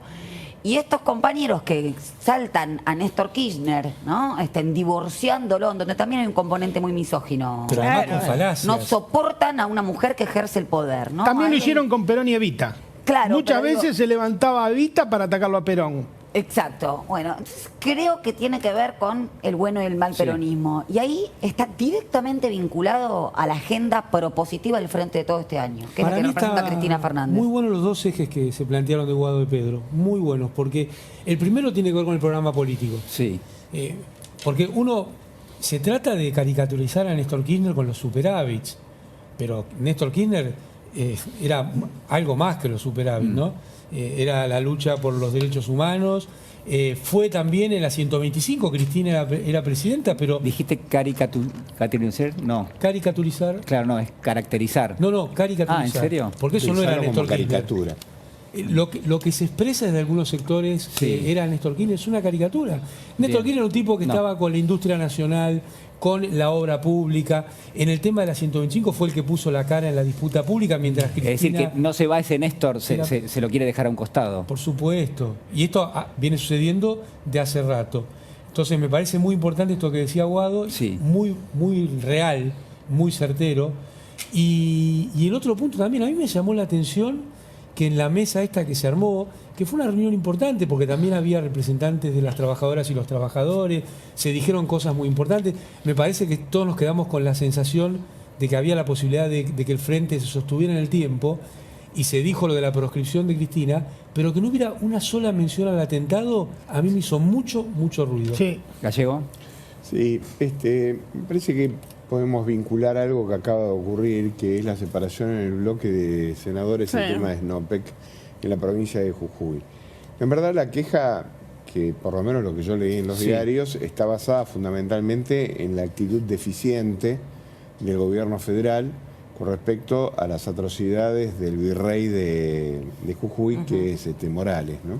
¿No era emperador? Entonces, y la queja es un poco más o menos lo que acabamos de producir acá, que es que el presidente de la Nación y lo que significa la actividad política general del gobierno no ha generado ninguna empatía con respecto a la resolución de los problemas internos que tiene en Jujuy, que la figura principal es Milagro Sala, pero de ahí derrama para abajo. La verdad que me pareció bien que el presidente largara su campaña de la Antártida con 2 bajo 0 porque no calienta a nadie, ¿no? Y, para mí estuvo bien que vaya el presidente a la Antártida, quiero decir. Claro. Porque sí, pero digamos... para vos no. Me parece la cadena nacional, digo, con tan poco uso que ha hecho el presidente de la cadena nacional, clarísimo que es importantísimo ese viaje a la Antártida, por lo que eso significa, pero la verdad que... Le quedan 400 metros antes del disco y ahora es el momento de pegar para acomodar. Y resulta que llegamos a este juicio político no como consecuencia de una actividad militante por parte del presidente, sino como consecuencia de que le metieron la mano en los bolsillos a los gobernadores con una sentencia que es un asco y finalmente explotó por el lado que siempre dice mi querido amigo Amado Vudú, y Marx también, de que todo se resuelve con el tema económico, ¿no? Entonces, a ver, acá lo que hay son intereses y lo que tiene que ver es quién representa esos intereses. Y como hay intereses, y acá pareciera que la bocha está en la cancha y no la representa absolutamente nadie, la agarran ellos y hacen las cosas que ustedes están acostumbrados a ver y decir y promover. Entonces, lo que haría falta, yo ya creo que el presidente a esta altura del partido sufre un mal incurable, es que de alguna manera el resto, digamos, de lo que significan las fuerzas nacionales, populares, las del frente, las no frente, yo creo mucho en las organizaciones intermedias, se hagan cargo de la responsabilidad concreta porque si esto nos va mal, no hay país. Entonces... ¿Cómo? Si esto nos va mal. Claro, si nosotros de esta trampa política enorme que tenemos no salimos, no hay país, porque el próximo presidente no puede ser un macaco que sea intendente de la Ciudad de Buenos Aires como fueron los otros 2 anteriores. O sea, tenemos la desgracia de que históricamente nunca un gobernador de la provincia de Buenos Aires salió presidente y parece que ser candidato a presidente siendo gobernador de la Ciudad de Buenos Aires te habilita para ser presidente. Si el que viene ahora, va a ser el líder que va a resolver el problema de los argentinos de cara al Fondo Internacional con 2 vencimientos de 28.000 palos en los próximos 4 años, muchachos, a los botes. Sí, totalmente. Señor director, teníamos ahí un material vinculado a la ruptura en el Senado. Es importante porque hay encuentro en diputados esta semana y porque muchos están mirando lo que sucedió en el Senado para ver si pasa algo, esperemos que no. Esto entre nosotros, entre nosotros que somos pocos, en diputados, ¿no? A ver, lo compartimos. Para generar una unidad, justamente lo que necesitamos es poder hablar, poder dialogar y poder pensar en el futuro del país y no en los personalismos. Creemos fundamental poder generar esta agenda federal que bien decía nuestro presidente de bloque, Guillermo Snopek, poder pensar en articular distintos temas que verdaderamente le interesen a los ciudadanos argentinos. Hoy tenemos una inflación que verdaderamente supera y que verdaderamente nos supera y que deja el salario de los argentinos y argentinas por el piso. Y tenemos que trabajar en esos temas, en poder generar empleo genuino. Eso no te lo podemos confirmar en este momento. Nosotros hoy somos un bloque de 5 senadores y senadoras que tenemos nuestro peso propio, que representamos a provincias argentinas que tienen su peso propio en nuestro país, y me parece que lo fundamental es poder hablar bajo el diálogo y bajo el consenso y eliminando este sistema de grieta que nos ha hecho daño durante las últimas décadas. Tenemos que discutir la distribución justa de los subsidios, por ejemplo, en el transporte. No, hemos hablado entre nosotros hace mucho con el senador, en este caso con el senador Espínola, tenemos un proyecto en común, en este caso sobre oposición. Nosotros somos un nuevo bloque, ¿sí? que representamos a las provincias. En el concierto o en el marco del Senado de la Nación somos otro bloque. Somos un tercer bloque. Pedro. Bueno, una ruptura a pedir de Cambiemos. Claro. Lo de Snopek, yo he visto la carta, es inentendible. O sea, que critica a un lado, pero se va con un grupo que evidentemente está jugando a favor de Cambiemos, que tiene que ver con el pedido de juicio político. Ni Rodríguez Sá, ni que la senadora primera que habló era de San Luis, no de Córdoba, no era Vigo, era la segunda. Ninguno de los dos firmaron el pedido de juicio político. Y este tema de saltar la grieta y el tema que es exactamente el mismo discurso de Larreta. Yo solo escuché a Rodríguez Sá, un día que fuimos estaba Amado, que discutimos con Rodríguez esa noche en la casa de él, que él planteaba esa, y nosotros, me acuerdo que yo puse el ejemplo del doctor Beira, estamos hablando de hace varios meses atrás. Todo este tema de saltar la grieta y de todo lo demás tiene un objetivo final. ¿Cuál es? Separar al kirchnerismo, aislar al kirchnerismo, hacerlo como que fuera un blanco móvil. Dividir para PJ, cualquier cosa. kirchnerismo. Más que PJ, es dejarlo solo al kirchnerismo para que lo puedan. ¿Por qué quieren hacer esto con el kirchnerismo? ¿Cuál es el objetivo central de esto? Dos cuestiones que se discutieron acá. Primer cuestión, el tema del salario y la defensa de los trabajadores. Segunda cuestión, el tema de los recursos naturales, que fue la agenda que planteó Cristina en La Plata. Litio, hidrovía y vaca muerta, las tres cuestiones que planteó en La Plata. Entonces, este bloque, al cual seguramente se le va a sumar Perotti próximamente, tiene como objetivo eso, es un tema para dividir y aislar al kirchnerismo. Aparte es un poco raro, ¿no? Hay una crítica al presidente, pero hay una ministra que responde a uno de esos gobernadores, de los senadores que se van. A mí no me cierra. Pero además, nosotros es como que asistimos a una grieta que fuera una novedad, ¿no? Digo, esta grieta de lo que se está discutiendo son de dos modelos de países que la venimos arrastrando desde que tenemos memoria, como lo mismo de la democratización de la justicia. No es de ahora que la justicia labura mal y labura para los poderosos. Uno escarba un poquito en el Poder Judicial y se repiten incluso los apellidos de la dictadura. Señor que director, están ahí en funciones. a ver si usted no me va a poder tomar el teléfono, ¿no? Se puede acercar. Mira, esto es una maravilla, A ver si lo... Ahí está. Espero que no salga cualquier foto. Va a salir un desnudo. Un nude. Ahí está. A ver, acérquese un poco más. No se puede. Bueno, esta es la... Ahí está. Uy, perfecto. Fíjense, mayores reservas de litio del mundo. Bolivia... Y después viene Argentina y Chile mucho más abajo, casi con la mitad. Mayores reservas de litio del planeta, cuando todo va a la utilización del litio, sobre todo... Se apagó. Se apagó. Bueno, y ahí tenemos... ahí aparece la foto de las vacaciones. Pedro debe saber más que yo, pero tenemos un gran problema porque gracias a la reforma del 94 de la Constitución, a nivel nacional no se puede nacionalizar el litio, sino que cada provincia puede hacer con sus recursos naturales lo que le plazca, y no es lo mismo que alguna potencia venga a charlar sobre el litio con un presidente de la nación que con un gobernador que pueden hacer negocios espurios. Bueno, un día habría que hablar de esa Constitución. Esto explica también el golpe a Bolivia de hace 3 años, 2 o 3 años. Y los dichos de la comandante de Estados Unidos que hablaban de sus propios recursos naturales. Y rescatemos la labor de nuestro ex ministro de Ciencia y Técnica, ahora en ITEC-YPF, Roberto Salvareza, que estamos pronto, somos el país más avanzado en América Latina para armar un proceso completo de batería de litio. Pero vos hablabas de... Gran ministro, gran militante. De la grieta. Las dos cosas. A ver, señor director, el mensaje de Horacio Rodríguez Larreta esta semana se lanzó... ¿Rodríguez Larreta? No, Larreta. No, es contra la grieta.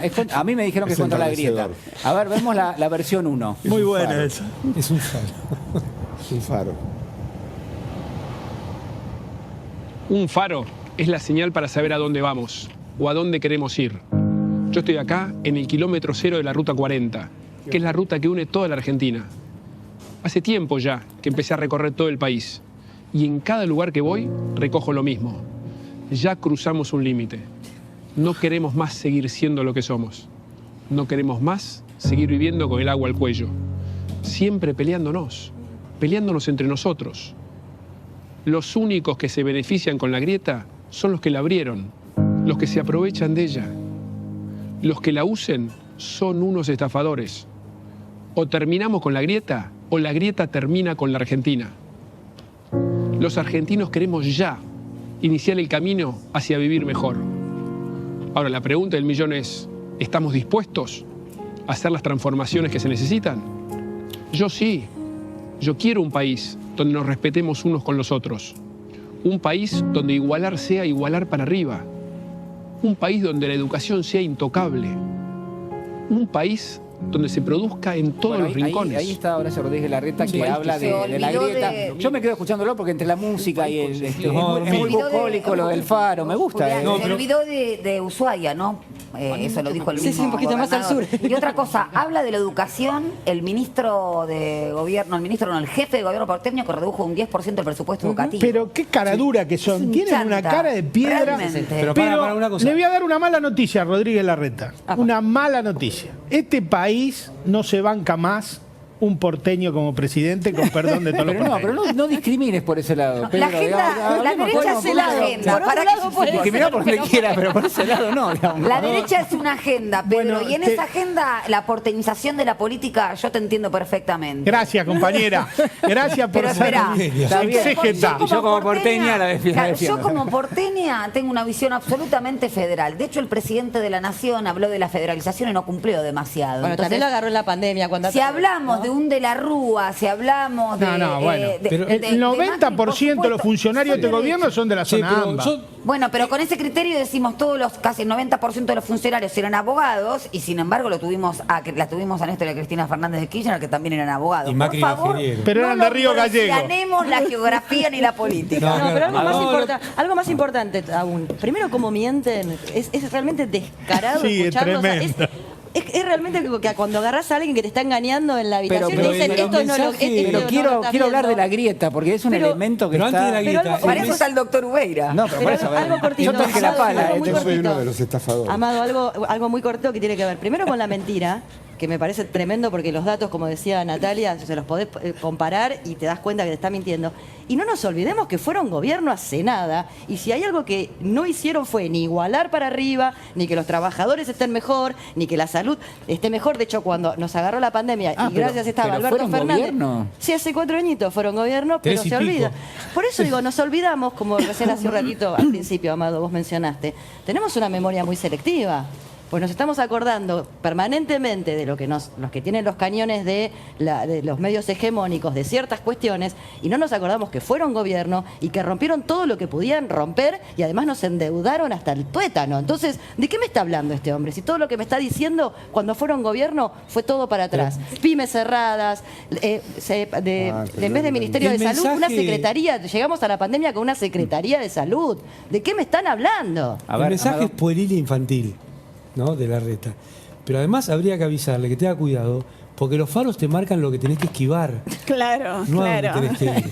Salió Ubeira, a ver, explícame esto, ¿cómo los faros se tienen que marcar? Claro. Y sí, el faro es el que te avisa concretamente del peligro que vas a llevarte por delante. Y bueno, nada mejor que un faro para darse cuenta que Larreta es el gran peligro que hay que esquivar. A ver, omitiendo a Tierra del Fuego, no, porque, eso lo quiero decir porque y no me gustó nada que me dijera estafador, porque soy un promotor de la grieta. A propósito de este tema... A Bullrich tampoco le gusta. Te voy a decir algo. Ahora, Larreta... La grieta. Ya me confundo. No me digas que no está bueno. No, está bueno. Está muy bueno. La grieta. El juego de palabras está bueno. Tenemos un discurso, pero si no te gusta... tenemos otro. Tenemos otro. A ver, lo vamos a ver.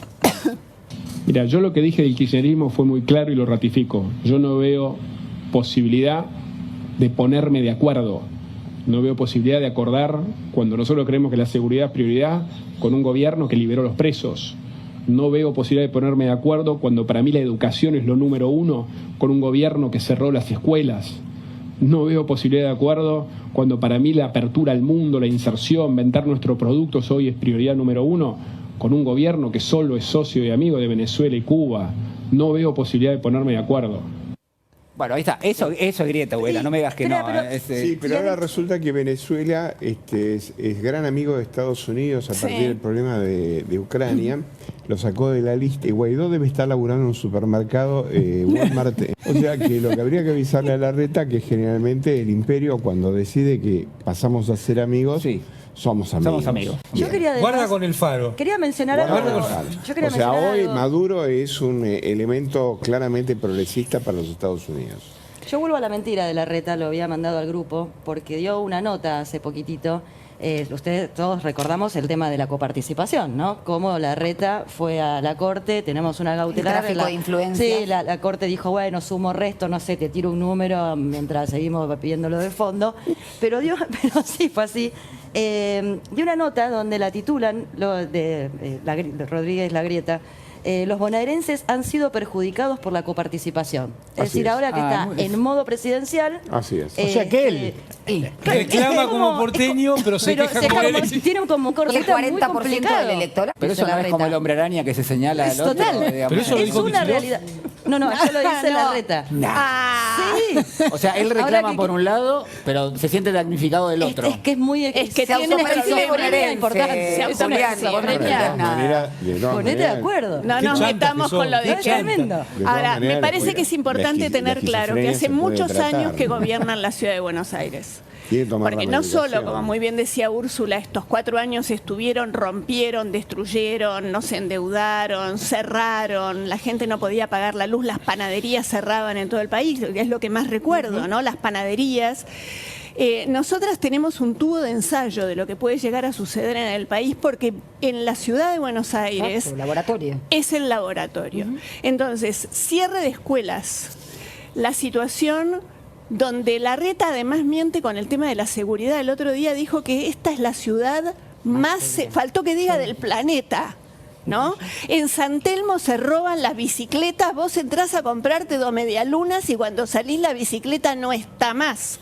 No hablemos de lo que tiene que ver con la asistencia. Las guardias cerradas estuvieron la semana pasada. Mienten descaradamente y reitero, acaba de incorporar a su equipo a Houghton.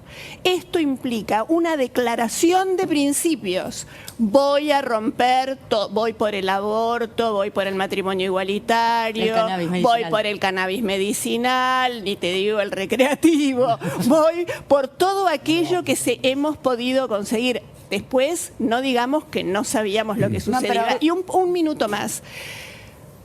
Y te miro a vos, Amado, porque seguramente ustedes tienen más memoria de cómo fue que perdimos la ciudad.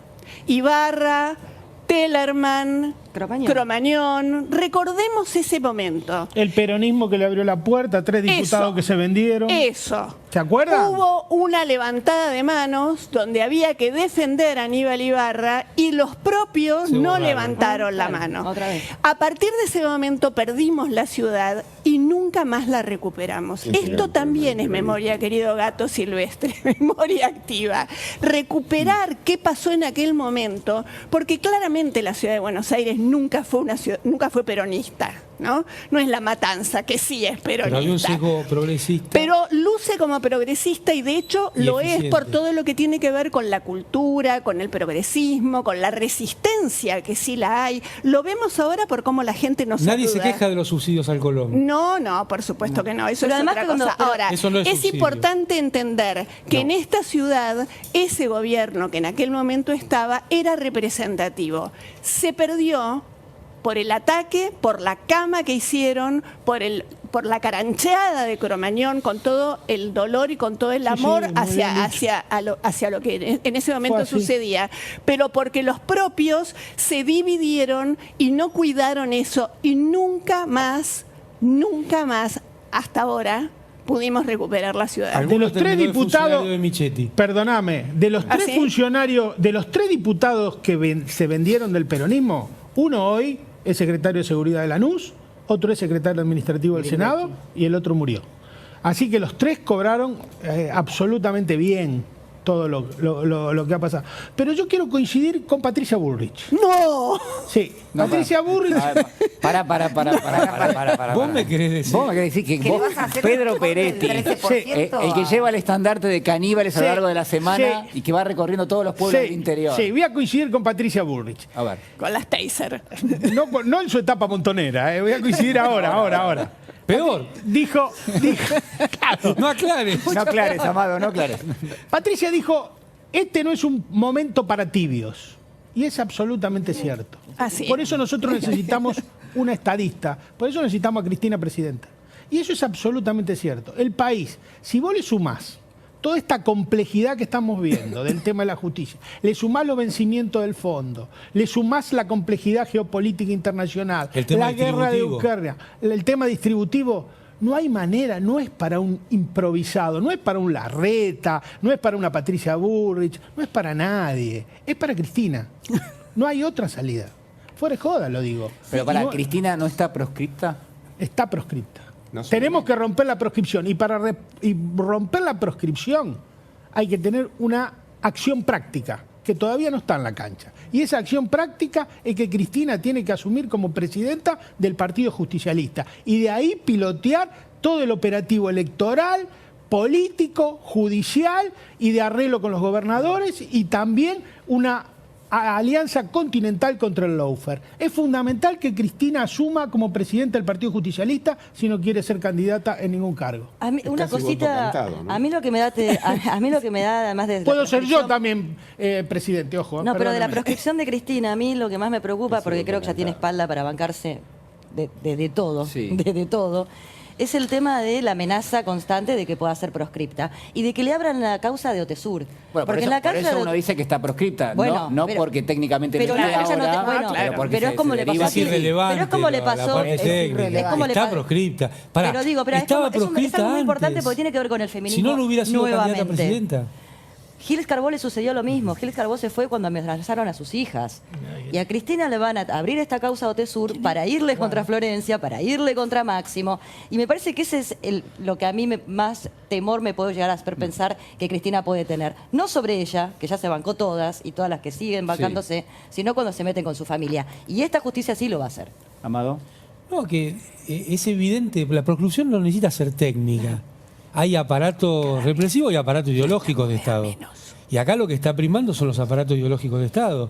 Entonces, mirá si estará proscripta, que no fue candidata en la anterior presidenta. Ya ahí estaba operando esta suerte de proscripción ideológica de lo que representa Cristina Fernández de Kirchner. Y ella lo explicó hasta cuando organizó esta estrategia electoral que bueno, después no tuvo el correlato que muchos esperamos político. Claro, por falta de un programa. Güeira. Sí, yo creo de todas maneras que, digamos, para aportar a un grado de claridad, ¿no? Ella cuando... ¿Quiere decir que no estamos siendo claros, Güeira? No, algún grado de claridad sobre lo que... no ustedes, sino la audiencia. No, sí. Gracias. Algún grado salvamos de el trabajo, hasta ahora. No. Me refiero a la audiencia, no. La proscripción no es ni más ni menos que la cancelación de una persona desde el punto de vista de sus derechos políticos. O sea, eso hay que explicárselo a la gente, porque si no la gente cree que la proscripción no sé qué cosa es. No, explicarle que es la cancelación de los derechos políticos de una persona para poder para poder ser elegida por el pueblo. Entonces, la Argentina tiene una larga trayectoria de proscripciones desde la época del siglo XIX. Rosas, el tema de las condenas, por ejemplo, a muerte, por ejemplo, de Rosas, cuando Rosas ya estaba en Inglaterra, se lo condenó a muerte acá en la República Argentina. En fin, tenemos una larga trayectoria de proscripción. Ahora, en este caso particular, ella lo dijo claramente ese día que habló de su despacho en el Senado, que dijo que la proscripción... ella no iba a ser candidata como consecuencia de que la proscripción iba a ser utilizada por sus adversarios políticos como una forma de estigmatización, no solamente a su persona, sino fundamentalmente al movimiento que la contiene. Ahora, esto dicho en líneas generales, lo que ocurre es que la única forma de romper con la proscripción es lo que pasó con Perón en el 73. O sea, una manifestación de carácter nacional y popular que haga poco comprensible que si Cristina Fernández no se presenta, lo que estamos teniendo es ni más ni menos que el secuestro de la voluntad política de por lo menos un 35 o 40% de la población que está dispuesta a votarla. Y si eso ocurre en pleno Estado democrático, significa de alguna manera una capitis diminutio que nos coloca prácticamente al borde de la disolución como sistema democrático. Entonces, digamos, lo que me parece importante no es tanto si técnicamente va a haber proscripción o no hay proscripción, sino simplemente la utilización de la proscripción como un elemento para neutralizarla políticamente. Cuando, y con esto termino, cuando en Clarín no salió la bala, sí va a salir la sentencia, claramente era un anticipo de Clarín de que habían suprimido al adversario principal que tiene Mañeto en este minuto. Y como lo tiene Mañeto, lo tiene todo el poder de facto en la República Argentina. Entonces, la próxima elección es, en vez de Braden y Perón, es Mañeto y el poder concentrado conjuntamente con los Estados Unidos o Cristina Fernández. Entonces, en ese sentido también es complicado que dentro del mismo Frente de Todos se presenten candidatos hasta que no se resuelva el tema de Cristina. Totalmente. Digo, es una incomodidad. Totalmente. Porque si abogamos por una democracia donde no queremos más proscripción, ¿cómo me presento yo? En algún sentido Aguado, estás hablando- eso sí, claro, en algún sentido está diciendo para Julián, eso que ya está. bien, pero por eso que vos me Grabois preguntabas, también. vos me Pero por eso preguntabas estoy en el inicio si hay dificultad en que cada cual cuente. Yo creo que en que cada cual cuente lo que va a hacer. No hay ninguna dificultad, pero lo que Úrsula está diciendo claro, ¿cómo es estás ¿cómo me voy avalando a de alguna presentar? manera que la candidata principal no pueda presentarse? Hoy tenemos a Guado, Coincido. a Gracias, Capitanich, Sí. tenemos a Lozano, que acaba de lanzar su candidatura a presidente dentro del Frente de Todos, Ah, no y a sabía. Grabois. Tenemos 4 candidatos a presidente.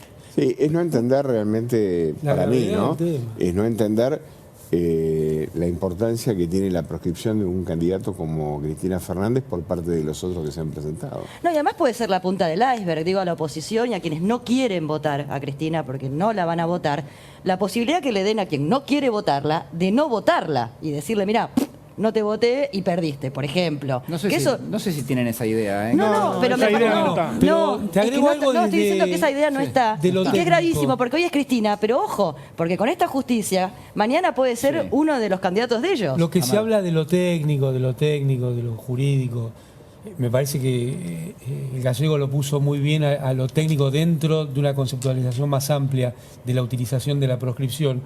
Pero yo te agregaría algo, los dueños de este canal, porque cuando hablan de los tiempos, estuvieron presos en forma ilegal y los metieron presos para robarle la empresa.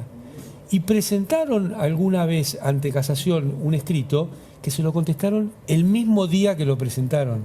De eso estamos hablando cuando se habla de la parte técnica de los tiempos. O sea que cuando pase por casación y llega a la corte también, digamos, eso es pasame lo que Lo hacen en los tiempos que quieren. No hay tiempos de estudiar, de leer, de nada. Son los tiempos de la política manejando los tiempos de lo penal. Pero a ver, si yo me concentro en lo que están diciendo todos, ahí cabe una pregunta que es, bueno, si el punto de comunión del Frente de Todos en este momento es hay que quitarle la proscripción a Cristina y lo que tiene que haber es una movilización. Esa movilización puede ser el 24 de marzo, tiene que ser en otro momento. No, me parece que no. Lo del 24 creo que ha estado desestimado porque hubo Es un otra pedido de los organismos de derechos Sí. humanos de no mezclar una cosa con la otra. Igual yo creo que el pueblo va a rebasar ese pedido. Bueno, eso es Con todo respeto. una cuestión espontánea del pueblo, Claro. digo, pero me pareció muy bien porque ahí hubo, de parte de los medios hegemónicos, intentar Claro. enfrentar a A los las abuelas, organismos ¿no? de Las abuelas con la cámpora. Con la cámpora. Pero fue claro lo que dijeron las abuelas, lo que dijo la cámpora. Y además hay un vínculo entre todas estas cuestiones. Yo no creo que las abuelas, sé que no lo piensan en abstracto el tema de memoria, verdad y justicia. No, claro. Lo piensan en la Argentina. Su lucha tiene que ver, esta democracia tiene madres y abuelas, no tiene padres. Entonces esta democracia no puede tener proscripciones.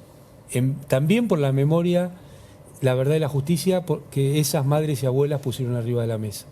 Y me parece que quedó claro que no había ninguna contradicción entre la cámpora, Estela y las organizaciones. Y cuando decías, Amado, que va a exceder la convocatoria en términos de aquello que se va a poner sobre la mesa, donde se va a explayar la movilización, vos decías, va a exceder lo que es siempre, uno entiende, el homenaje a los derechos humanos. Porque es un homenaje no en abstracto. Ese homenaje es un homenaje vivo de lo que sucede en Argentina. Ese es el gran logro de madres y abuelas. Se va a mencionar el caso de Cristina Fernández. No sé si se va a mencionar o no, pero muchísima de la gente que va a ir va a estar pensando en el vínculo entre aquellas luchas, la verdad, memoria y justicia, y esto que está sucediendo en la Argentina hoy. Creo que una de las imágenes más fuertes de Néstor es la de Néstor Bajantes colgando el cuadro. Claro. ¿no? Esa es una imagen. Y por otro lado, una asignatura pendiente que es la cantidad de nietos, nietas que todavía no sabemos dónde están. Entonces es memoria, es verdad, es justicia y es futuro. Porque me parece que también hay presente y futuro. Hay un compromiso muy fuerte de los derechos humanos y de toda la gente, de todos los que vamos a estar allí en la calle, de todos los que hace muchos 24 que estamos, que es recuperar a todos los nietos y las nietas que todavía no pudimos recuperar. ¿Gallego? Sí, yo creo que justamente el 24 de marzo, más allá, digamos, del tremendo símbolo que es el 24 de marzo del 76, yo lo tengo muy presente porque el 24 de marzo del 76 yo me estaba preparando para correr. Entonces, ya sabíamos que esto iba a ser espantoso, no pensamos nunca semejante proporción, ¿no?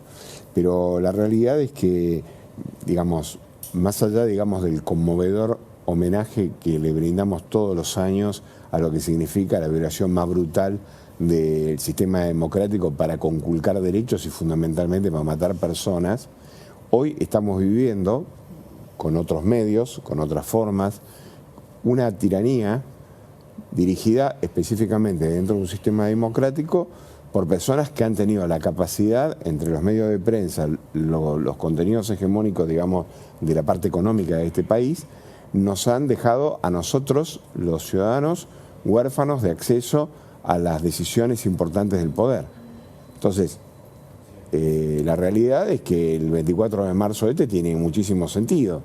Y si vos estás hablando de que vas a proscribir un candidato, específicamente porque ese candidato puede ser el adversario natural de todo esto, debería de alguna manera generar algún grado de preocupación. Por eso es que no entiendo las candidaturas anticipadas de toda la gente que está en el frente, porque en última instancia no es ni más ni menos que bajarle el precio a la condición concreta de lo que significa la proscripción de un compañero tuyo. O sea, si mi compañero está proscripto, acá no hay juego democrático. Entonces, yo no me puedo presentar como candidato a presidente. Pues eso me parece un papel tristísimo, el del presidente de la Nación, anticipando su precandidatura, digamos, desde la Antártida, cuando tiene una compañera que es la de rubro, a la cual le acaba de salir una sentencia donde la tiene proscripta. Me río de la mención desde la Antártida porque realmente está lejos. Claro, o sea, yo lo que te diría es lo siguiente: el presidente lo único que puede decir es: déjame de joder, Alberto. O vos no te das cuenta que el vicepresidente que tenés lo acaban de proscribir. O el día que ella dijo lo que dijo en su despacho como vicepresidente de la República, el tipo estaba viendo Netflix. Digo, estamos en un hecho muy concreto. Aparte de todo eso, la intentaron matar. Entonces no es solamente el tema de estamos discutiendo una candidatura, fulano de tal, bueno, tiene una sentencita y andás a ver cómo es que se cumple. No, estamos jugando el destino de este país. Y más allá de Cristina Fernández, porque si la hubieran suprimido físicamente, hoy Alberto Fernández se queda a vivir en la Antártida. Bueno, Argentina resumiendo un poco, Máximo Kirchner tuvo una frase que parece muy simplonga para entender, pero que me parece que resume lo que estaba diciendo el doctor Ubeira, que es: antes tenían los tanquecitos, ahora tienen los juececitos, ¿no? Para hacer exactamente lo mismo y mantener el poder real que siempre quiere mantener con estos dos modelos de países, que es la clase obrera, los trabajadores muertos de hambre y ellos quedándose con los recursos naturales de nuestro país. Ni más ni menos. Argentina con proscripciones ha sido inestable siempre, políticamente. 18 años de proscripción, 10 presidentes, de Perón a Perón. Y no es casualidad que en este marco de proscripciones, un bando, no sé cómo se llama, un folleto, decía: sin Cristina hay peronismo, sin peronismo hay Argentina. Más camino hacia la proscripción que eso, más obvio. Milman. No, que un panfleto. Milman lo presentó eso. Bueno, por eso, ahí ese es el camino de la proscripción. Ahora, ¿qué impacto imaginar? No estoy diciendo que vaya a pasar, pidió pero ¿qué impacto político podría llegar a ser que ningún precandidato del Frente de Todos se presente, ¿no? Como candidato hasta tanto se resuelva esta situación? Eso sería forzar una situación, ¿no? Y bueno, eso fue lo que hizo históricamente durante hasta 1912 el radicalismo, que no se presentaba en elecciones. Hasta las garantías del voto. La ley Sáenz Peña, que no fue de voto universal porque no votaban las mujeres. ¡Esa! Como aprende mi compañera Lili, Bien, Pedro, bien, ahí, bien. Pero quiero decirle que nos quedan unos segundos nada más. Casi universal. Casi universal. Medio universal, la mitad del... La mitad del universo. Perdón, antes que termines, es un segundo nada más. Es tan importante el tema de la madre de Plaza de Mayo y lo que fue el combate con respecto al tema de la dictadura y el logro de la vuelta a la democracia y lo mal pagado que le pagaron con las leyes de evidencia de vida y punto final que hubo que de alguna manera revertir, que en verdad el compromiso de las mujeres hace que yo en mi caso no las tengo ahí arriba por varios motivos. En primer lugar porque tengo 4 en casa, pero lo que quiero decir es que mi madre también. Pero lo que quiero decir es que la democracia en la República Argentina no se le debe a los hombres. Por eso digo que tiene madres y abuelas y no padres. Cuando hablan del un padre y de la librito democracia... que tiene que ver con esto, la lucha de los trabajadores de Mercedes-Benz y los 10 desaparecidos que hubo en la empresa Mercedes-Benz. A ver, ahí, Pedro. Se lo vamos a regalar acá al... No te muevas tanto, pero ahí está. ¿Cómo te reís? ¿Cómo te burlás de mi torpeza chacarera frente a la televisión? No, señor, no me trata de porteño. ¿Viste? Bueno, nos tenemos que despedir. Quiero agradecerles a todos. Julián, la verdad es para vos. Bueno, muchísimas gracias. El programa ha sido ampliamente seguido. Hemos ganado nuevamente. Si les interesa, a todos les interesa un poquito el número. Así que agradecemos muchísimo a todos ustedes, quienes están allí del otro lado. Yo no soy competitivo. No, todos somos competitivos. Pero la verdad es que para mí representa un orgullo enorme estar en este programa, todos los temas que se han tratado, la profundidad en la cual se ha discutido en esta mesa. Y bueno, espero verlos el próximo domingo, ¿les parece? ¡Ay, qué susto! Ay, No, ¿el próximo domingo? Vamos el próximo domingo. Era la gran duda. ¡Ay, qué susto!